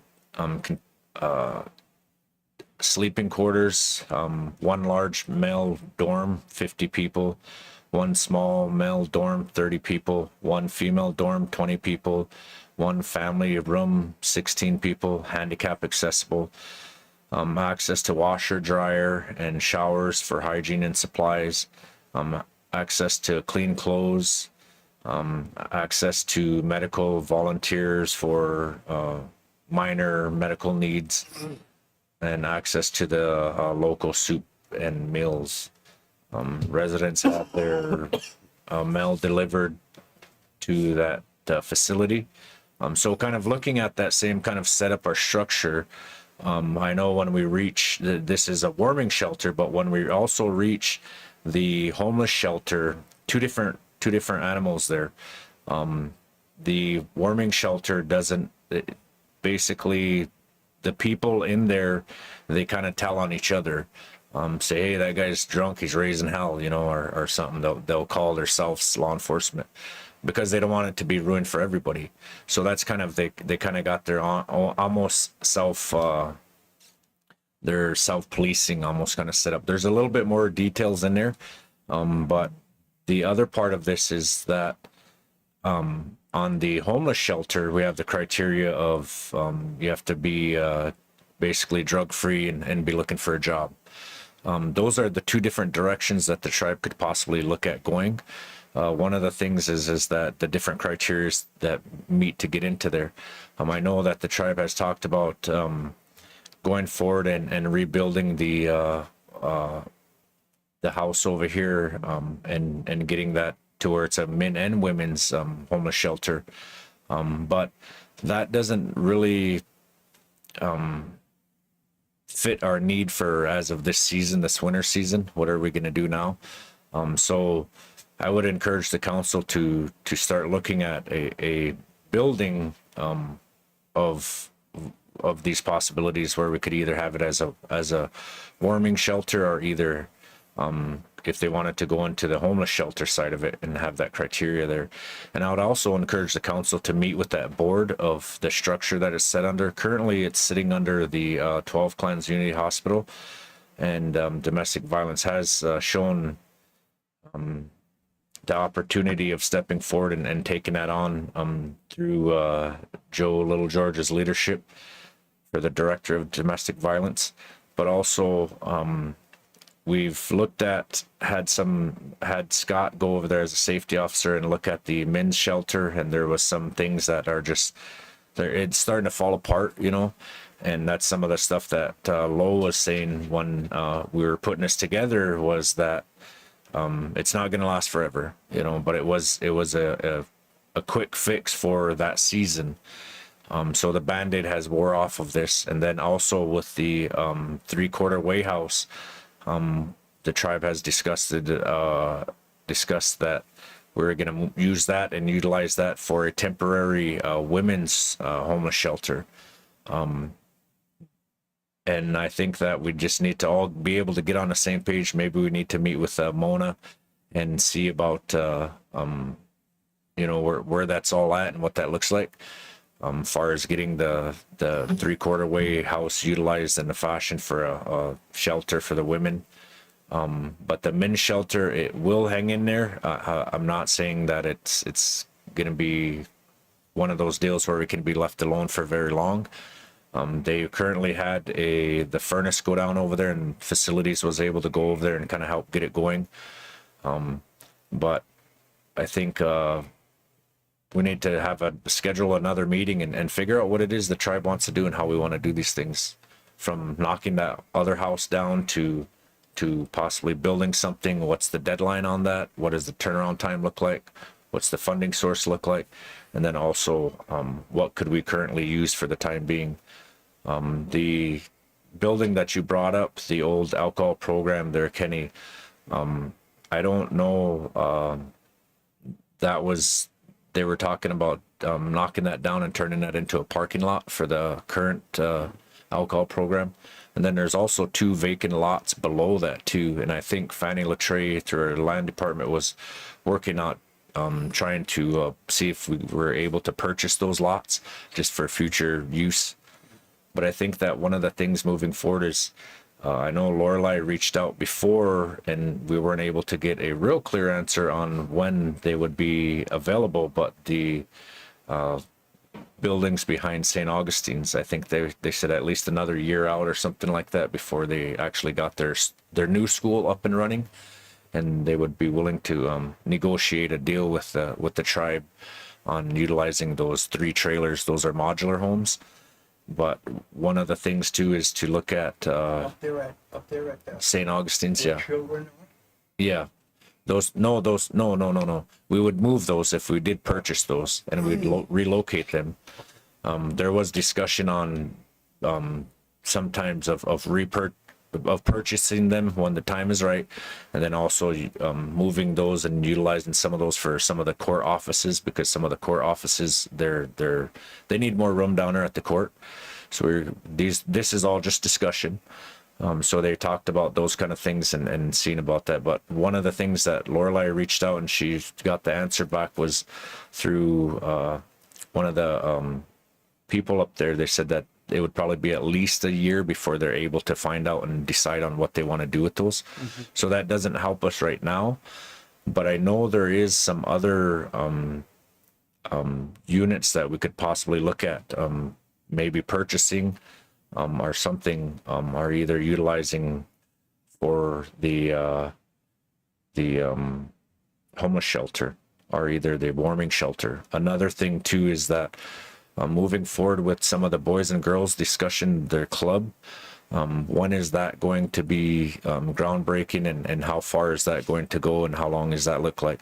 The reason why I bring that up is because the old Boys and Girls Club now could probably be utilized in one of the fashions of something that we're utilizing for the homeless or the shelter. But again, that would also put the people that are in that part of their life right next to the highway, you know, and say if it was utilized in a warming shelter and you did have somebody come through that was John Ake, we're putting them right by the road. So but there's all kinds of brainstorming that we could do.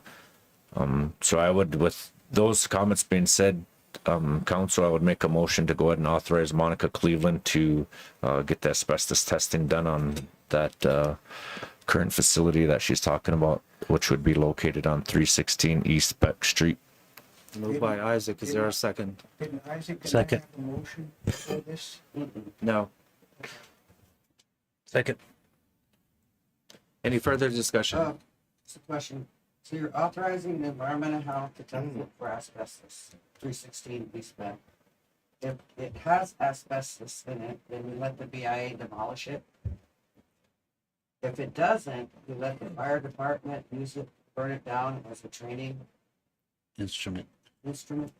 That's why this motion is. okay. Yes. Okay. Any further discussion?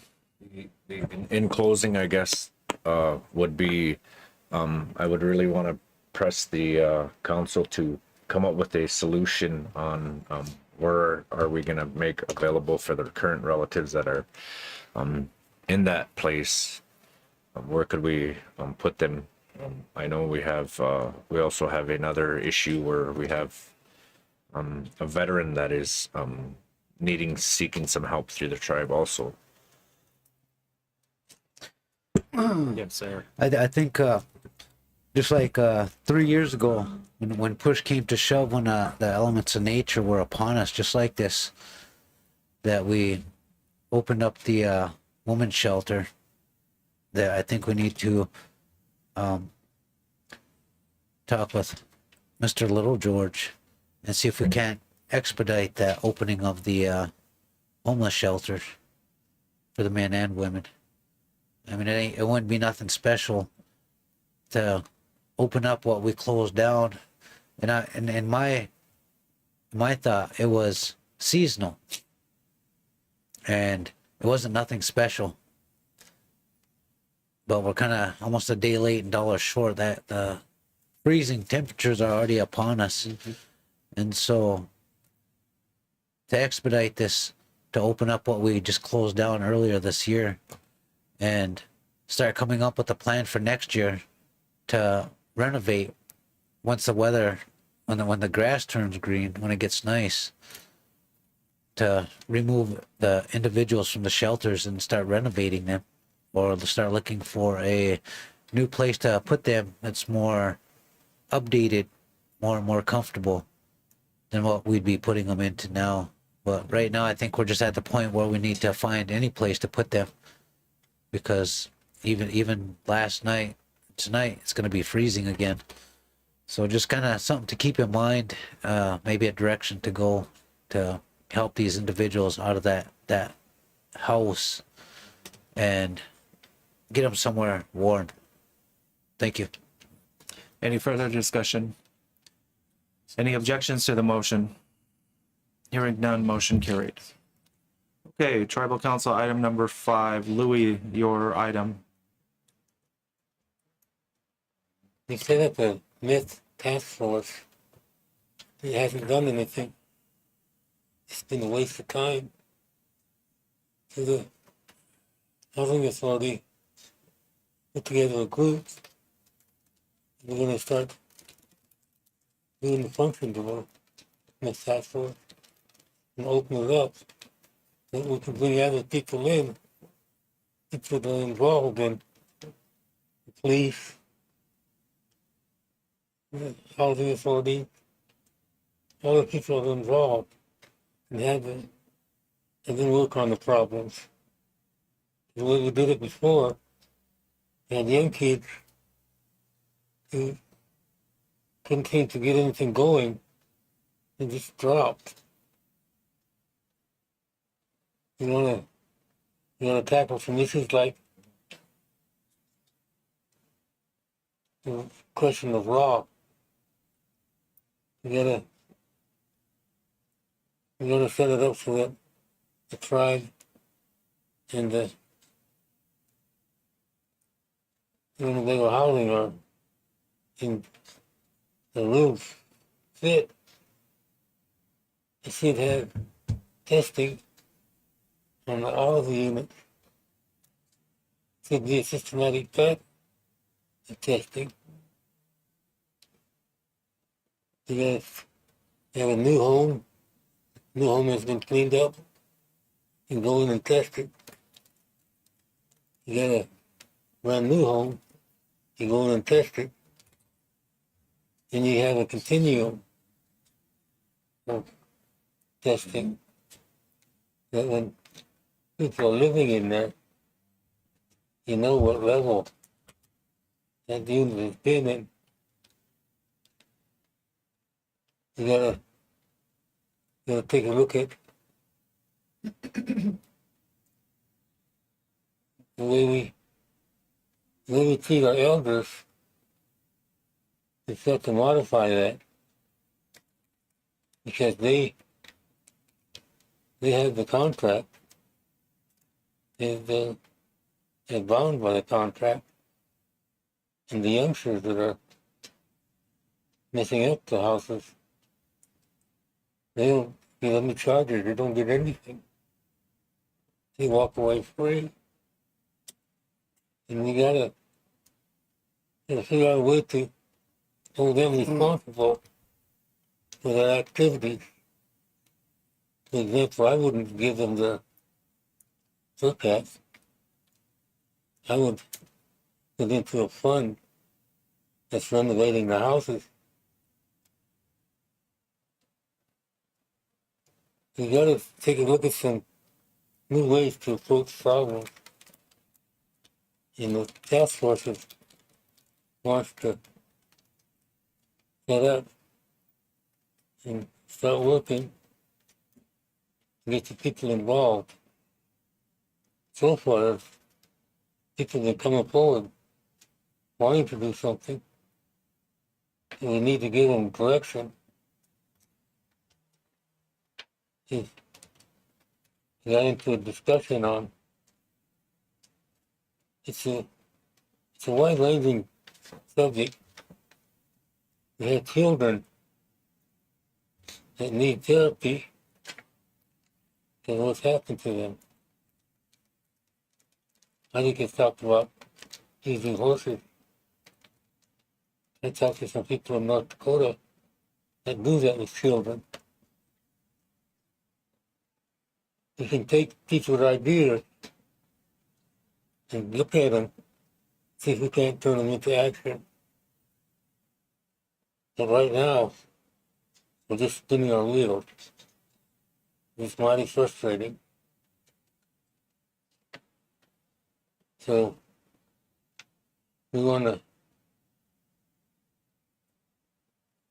coordinate with the council, see how we can work together, make that task force work.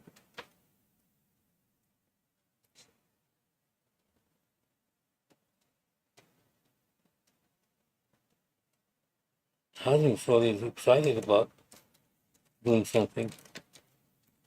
We take a lot of heat over that.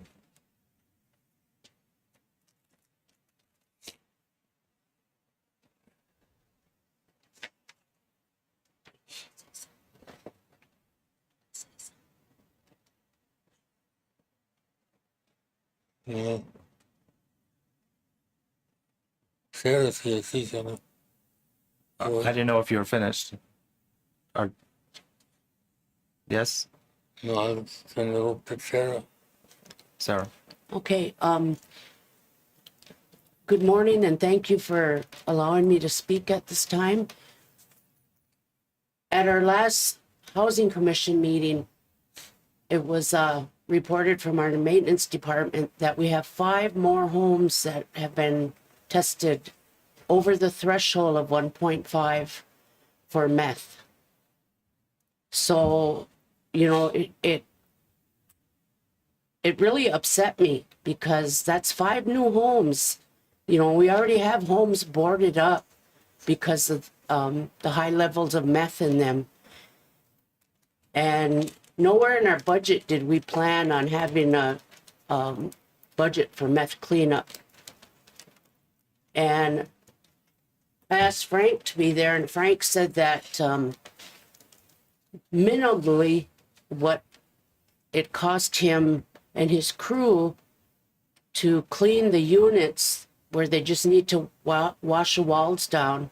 He said, you know, it takes, you know, time, the time that it takes for his crew to do that. You know, they have to suit up and go in and clean the walls and everything, the supplies to clean it. He said, on a minimal, it's like $2,500 a cleanup. And I asked him, how much does it cost? How much has it cost us? The largest amount for any meth cleanup we've had to do on any unit. And he said about $25,000 on one unit. And, you know, that's not in our budget, you know, to go in and do meth cleanup.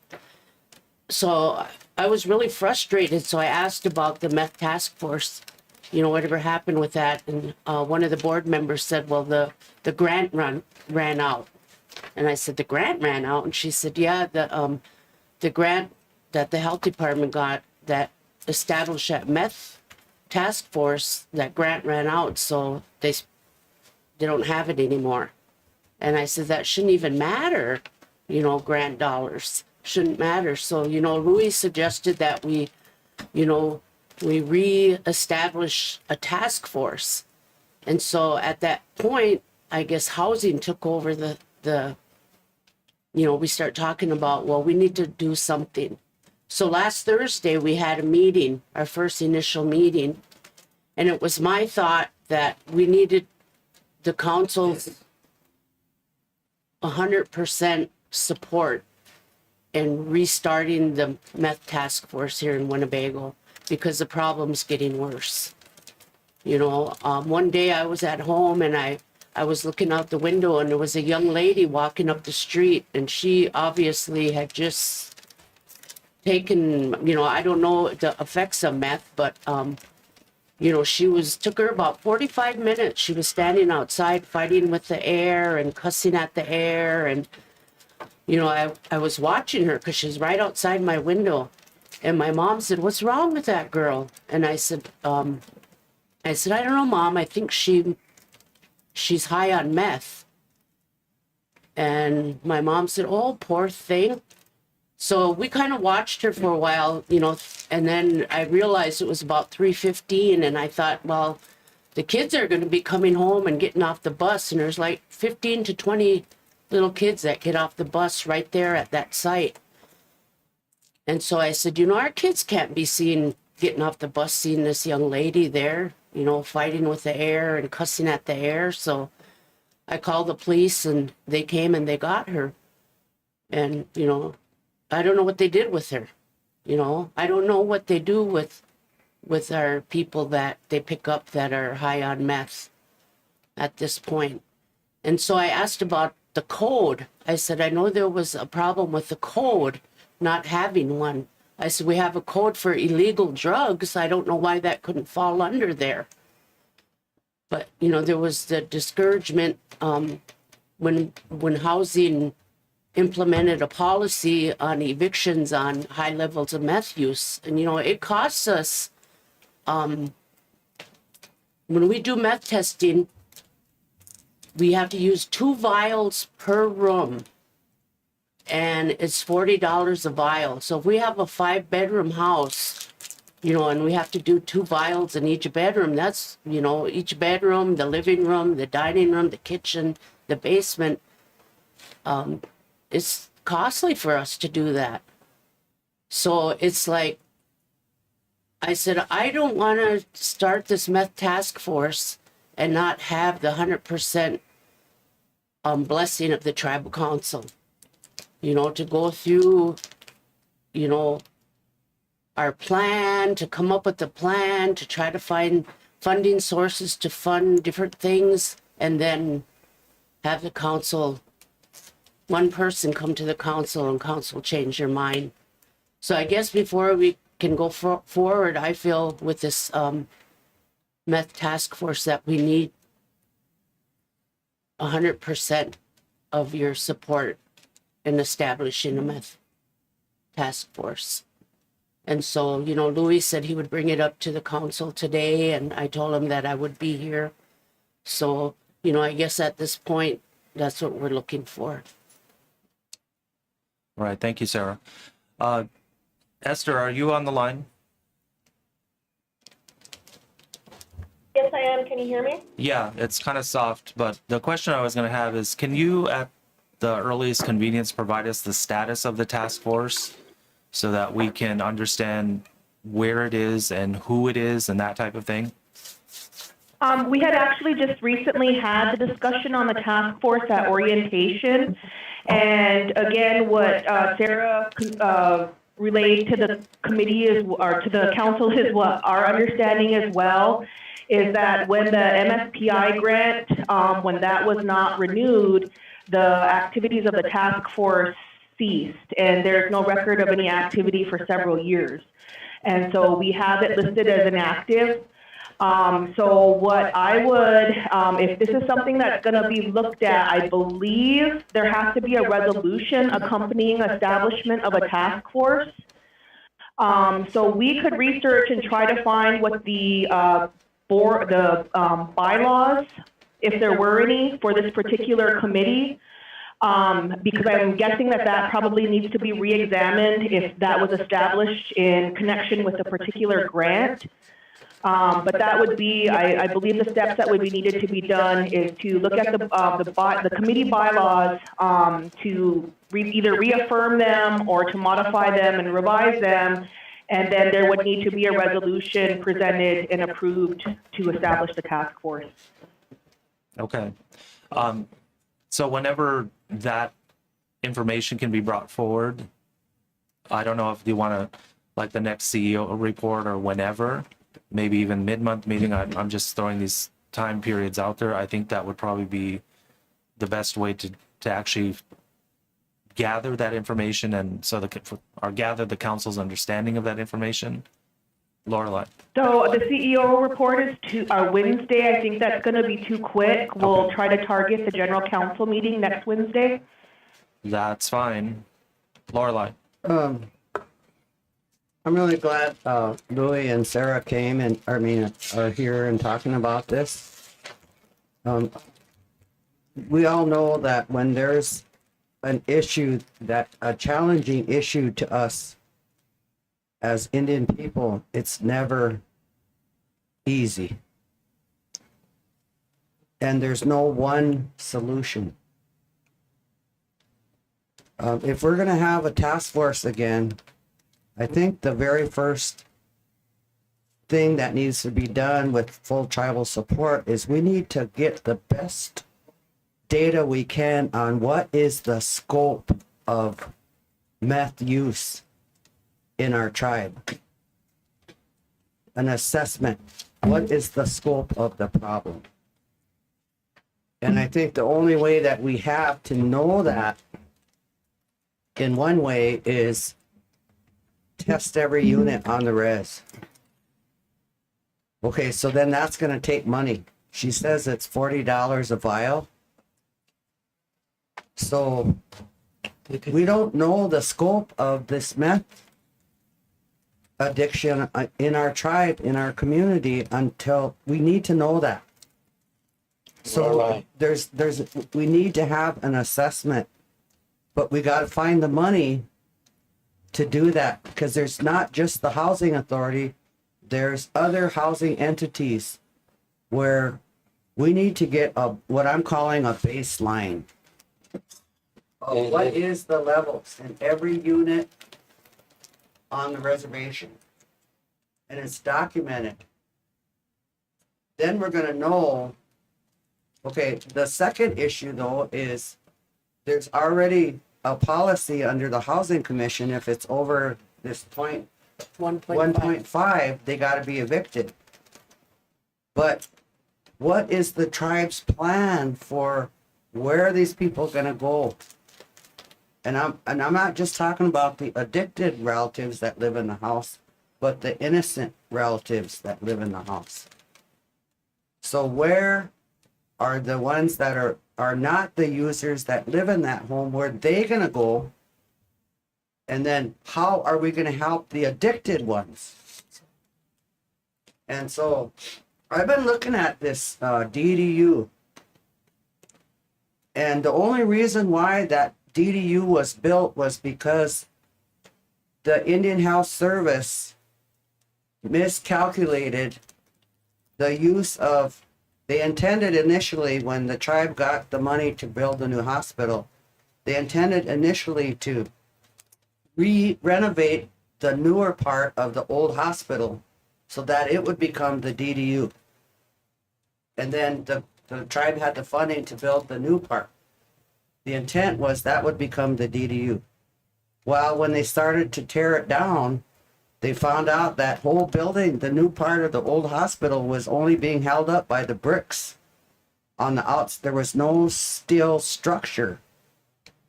So it had to be, and they had already put $3 million into renovating it of that appropriated money Congress appropriated. But it just happened that the start date where the hospital was supposed, the IHS was supposed to start hiring, got delayed over a year. So there was a savings in there.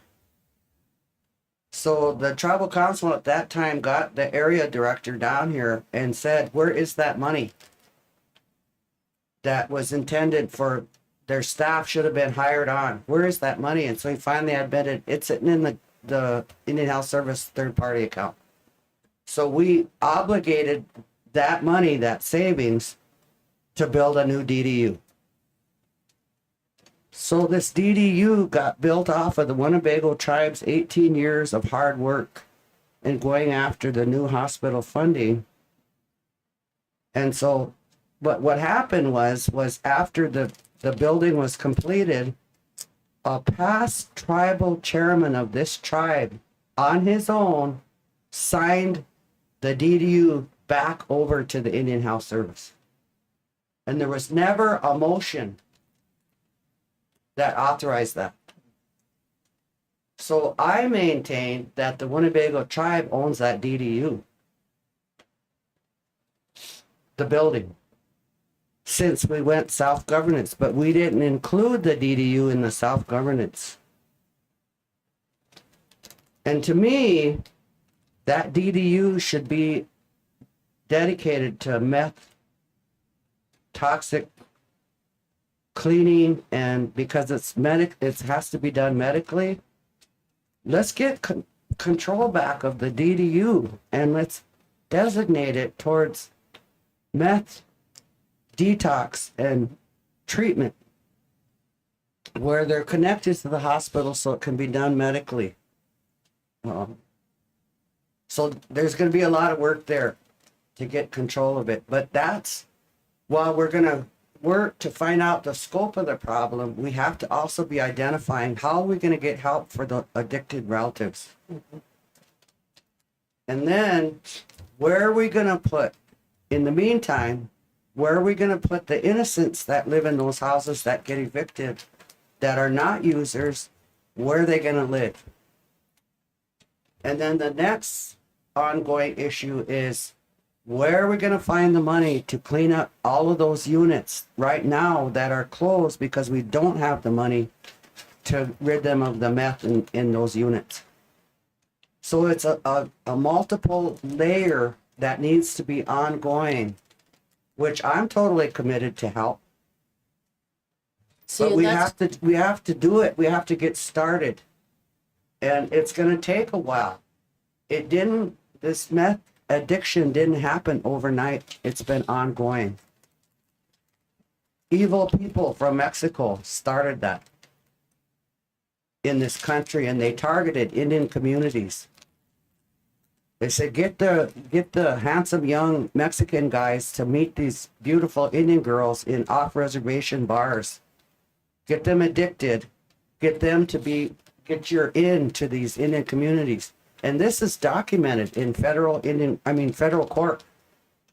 These drug cartels. And right now in Winnebago, I have a granddaughter I'm worried about. I'm worried that she's in that life. And I worry about, I know the people talk with each other. And just this weekend, I myself, I do not do social media. I do not do Facebook. I don't do any kind of social media because I don't believe in anything where you can't face somebody and be held accountable for what you say. So I don't do Facebook. I don't do social media because anybody can say anything and never be held accountable. So I don't do that. But my granddaughters were telling me about comments that were on social media this past weekend over the alleys in Winnebago. That they're seeing traffic as soon as the sun goes down until the next morning, there's traffic, and it's like 5 different units where this traffic is going, and these people are in these alleys crossing to each other's homes. And I wonder, how could these, where are the arrests? Where are the raids in these units? And even if they did make arrests, where are we going to take these addicted people? And who's selling? Who's selling this evil drug? How is it getting in this community? So there's all these different levels that we have to take on as a tribe. I'm ready to do it. And I'm ready to help, whichever level I can help. Back in the day, our people survived tuberculosis, measles, other communicable diseases. And we found a way. And so we have this meth. It's another one of them. But we can find a way, but it's going to take all of us.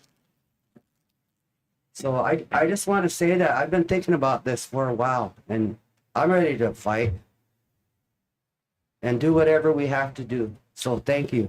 Lorelai, I think, thank you for the comments as well as everyone else in this. I think what's become clear in this is there are plenty of questions to be asked. There are plenty of problems to be identified in this.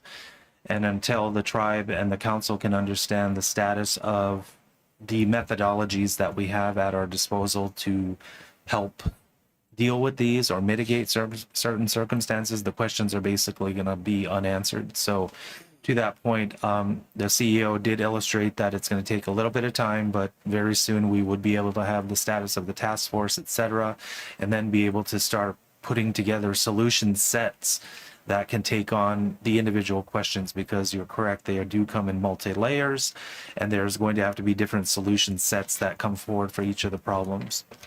So with that, Louis, is there anything else that you wanted to bring up in this today? Yeah, there's a gun that's been used to identify meth in the room. You can use that gun, and it shows you the level. When you need to take it to court, you use a sample, because that sample will hold up in court. So we don't, you can put together a program that will test the units with a gun. Get a couple of them for all the kind of programs and how they have access to them. HCI and their new, they put a new trailer in to test. So we can do a comprehensive program like what I was talking about. It's needed. But we do it to keep us where we can. We spend our money on getting the scientific data we'll hold up in court. We can solve that problem. You gotta get the have codes that can match. You gotta take a look at the codes. We found out that Peter Corbine was working on it. Code for tribe. We need to be the code that's inclusive of all of the programs dealing with meth. And we need a water umbrella to bring things together.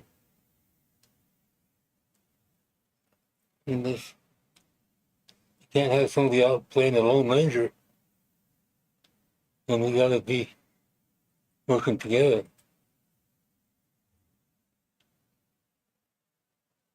I don't have the answers.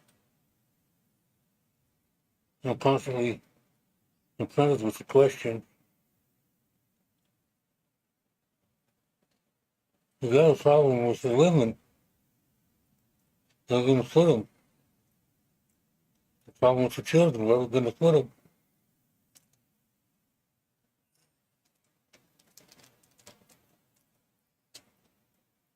You gotta get men working. Still messing the houses up. I would see that they go so far as to develop a program where they could come work.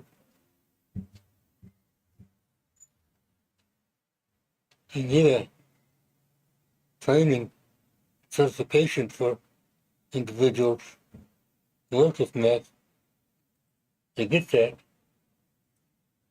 You should be able to get $25 an hour. If they owe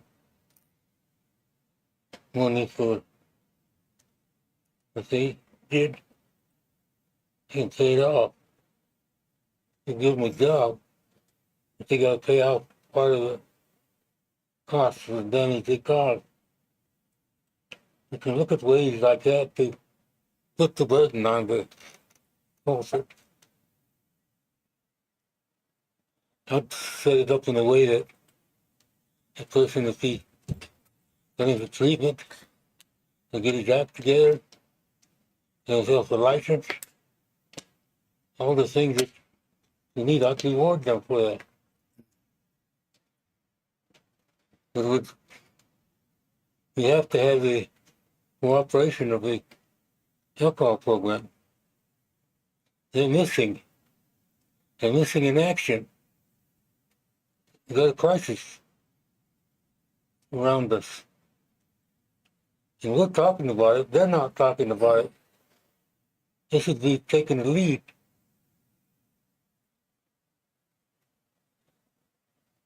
But if they're not going to, then we will. Because we kind of have no choice. Somebody has to do it. And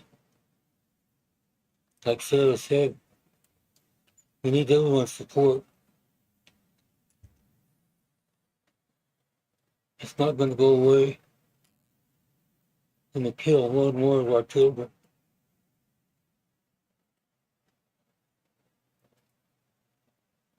We're losing youngsters to high levels of alcohol. Girls come home talking about people that drink vodka. I never liked vodka. I liked rum. Doctor told me that the death sentence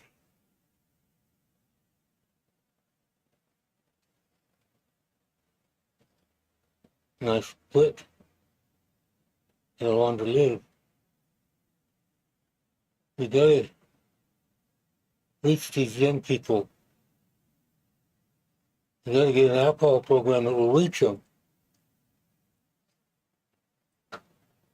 We gotta put people on the spot.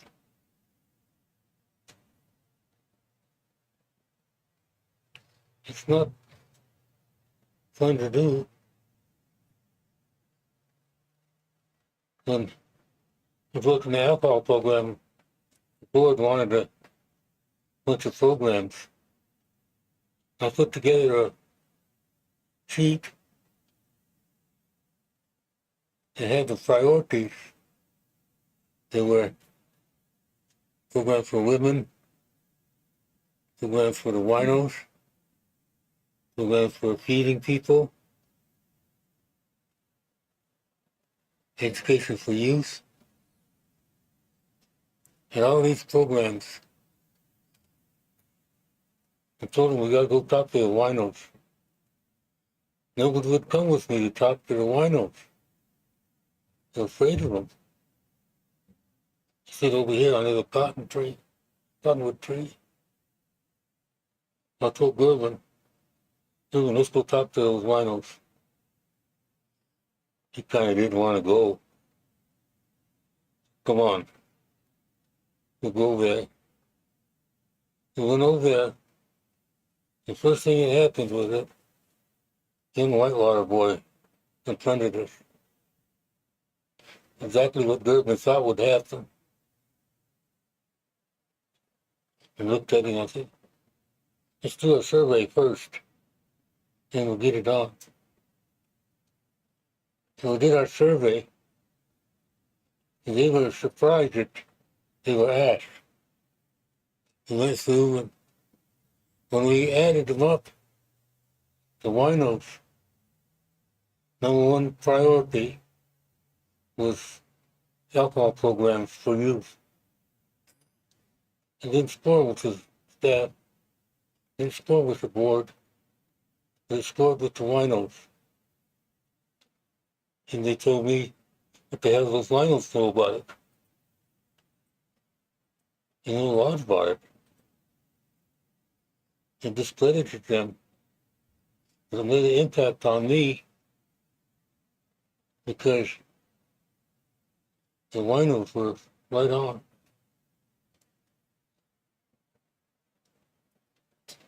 We gotta listen to the community in whatever way we can. Because I wanna see some progress. And there's people that will go the extra mile, like Sarah. I'll try to go the extra mile. But we need to put a quick plan together so we can start doing things. We've already had a meeting on that. One meeting, and a lot of things came up. It was really a tough meeting, but I finally felt we have grouped together and we'll go at the problem. And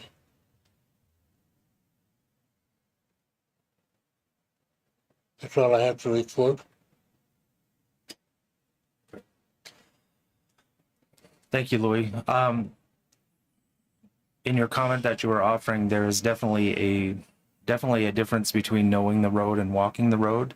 So there's part of the comment you were sharing about the quote unquote winos, that type of perspective always has value. So again, council, this item will come back at the time period where the CEO is able to gather where we are in the status of the task force. Again, the task force itself may not be the answer for every part of this problem because it is not just simply the task force issue to deal with, it is the community as a whole. But at the same time, that's probably as good a starting place as any, with the awareness that a lot more needs to be done. So if there are no other comments, then Right. yes, Coley. I come things. The private task force will continue to work.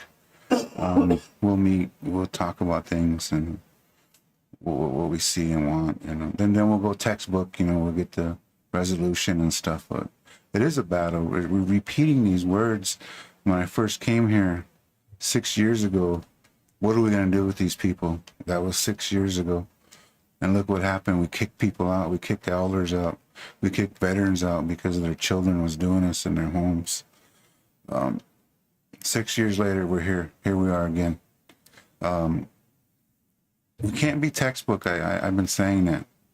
Textbook. The white man, what he put down in front of us. Here's how you do this. We got to be unique.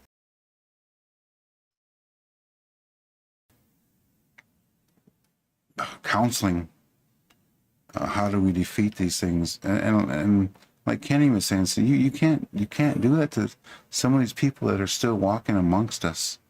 They're that ill. They're in that mentality. They're still there. We forgot about them. People forgot about them these last many years now. And we're trying to change that. We can't just change it overnight. And you hear me say, what are we going to do with these people? We're going to put them out west. We'll put them on that corner, so they can't build that pipeline through there. And I'll go over there with them, to be there to support them. And, those are our people. So I feel that strong about it. It's in all our families. We all dealt with it. We all deal with it. It could be extended relatives and stuff. But in order to be 100%, after all this, we do what Lorelei was saying. We have to know the big picture. We got to get all these units tested, those apartments, tribal housing, that's fall plexes, they have to be tested, and that'll tell us. Be surprised, I bet. So I look forward to it and we'll continue on. So thank you all. Right. Again, thank you, council, and thank you, Sarah, for coming down and expressing yourself and sharing your viewpoint on this as well. There is definitely a lot of work to do on multiple layers, and again, we will continue moving this forward at the time periods that we can. So, all right, council. Item number 6, I believe, is mine. Executive session. Do we have a motion for that? Executive session. Moved by Eric. Is there a second? Second. Second by Coley. Any further discussion? One thing, jump into that, but so can Esther, you got your ears on? And I don't know, correct me if I'm wrong, but so how do we get to the hospital then? That sounds dumb, but the proper way, is it saying, hey, Esther, go over there and schedule a meeting for them to meet with the tribal council, or what? Because the only way I think we're going to get on the same page with this alcohol program is to invite them in here and get an update on what it is they're doing and what it is that the council wants them to start focusing on more of. And I believe there's actually a new director, Julia Alberts, I believe, and I may be wrong, but I believe has taken over and Crystal has gone into the role of just a counselor. But was currently working with a person of getting them into a treatment facility, and we're kind of moving along. We got them there, actually up there at the halfway house. So trying to do what we can, but I think let's reach out to the hospital. Let's tell them to bring the alcohol program over here, and then also meet with the domestic violence program. And let's just call the different programs in here, and let's all get on the same page and move forward of what the direction of the council is. Would you guys all be in agreements of that, or is that, you know? I think Sarah mentioned that we need the programs. As you said, need to get so Because it kind of all tied into one issue. I mean, you know, when I'll use myself as an example, if I'm down and out and that part of life to where I'm having trouble with just keeping a roof over my head, there's multiple reasons why, you know, but I think it's the tribe it's almost grown to the norm of where we make it easier for you to stay in that lifestyle versus to extend a hand and help you out of that lifestyle. And I think a lot of our programs can be more stronger in providing that. And that also pertains to like some of the stuff, like say I wanted to get my life back on track, and then that project that we're talking about with what was the name of it, Brian? The social worker, or the social, remember that person? Yeah, support service. Yeah.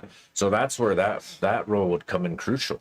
So who do I reach out to of saying, hey, I want to get help. Hey, I want to go to a detox. Hey, right. You know what I mean? So that's where, so all the issues that the council has been talking about, it's almost like, and really, if you think about it, they're all connected, you know? So we just need to pave that, or put that railing up of here's how you walk along that. Here's how you get yourself out of that, if you're into that. Instead of continuing to build these things and to make it easier to stay in that lifestyle. We need to make it easier. We need to get a ladder and put it into there, or build a stairway out of there, or whatever we want to call it. But I think that starts by communicating with their programs and asking them what their struggles are and why it is that they can't move forward in the direction that we want them to. And maybe they don't even know the direction that we want them to. Maybe they're just scared and nervous about meeting with the council, which there should be no fear there unless you're up to something. But I think that it would be, that would be a starting point, is to meet with these programs and to ask them, you know. So, And we can certainly do that. So, is any further discussion? Without objection, we're in an executive session at 11:28. This will be just the council.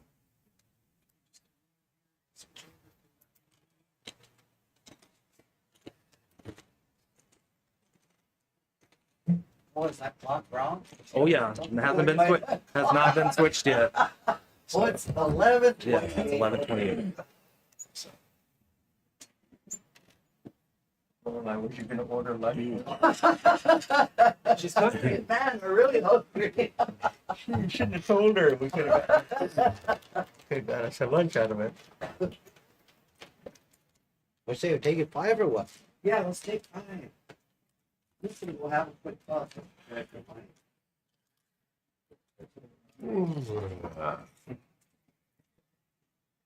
This sun came up before 7 now. Didn't it?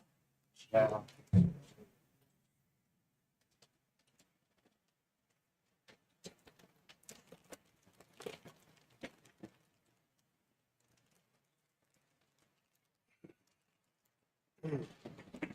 Where's those two at today? Lorelai said Tori's on travel, and I don't know about Rona, but I didn't know. I thought Tori was going to be here, so I'm not the person to ask. So are the mics off then? I was gonna sing a song, that's why. Yep.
Recording in progress.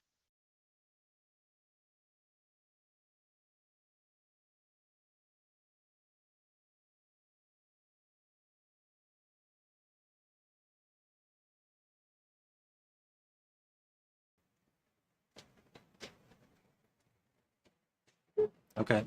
Again, thank you, council. Healthy, robust discussion, and I appreciate each of the sentiments offered. Are there any motions to make? Do you want to schedule a meeting with any of the departments? I haven't been too many meetings in my years on a council that were as robust as this, yet were civil in a good manner. So, You're welcome. No, just, I appreciate it. yes, that's right. Yeah. Is there a motion to adjourn? Make a motion Oh. to set up a time to meet with the alcohol program and the, I guess it would be the acting CEO of 12 Clan. Just an update, and then also to provide a little bit of direction of what we need done within the alcohol program, and then to hear from them. Okay, so motion to set up a time to meet with the alcohol program and the interim CEO of WCHS. Yep. Is there a second? Second. Second by Eric. Any further discussion? Any objections? Hearing none, motion carried. Any other items to act on? Is there a Let me motion? hear that motion again. To set up a meeting with the alcohol program and the acting CEO of the hospital. Okay, I got it. Is there a motion to adjourn? To adjourn. Moved by Eric. Is there a second?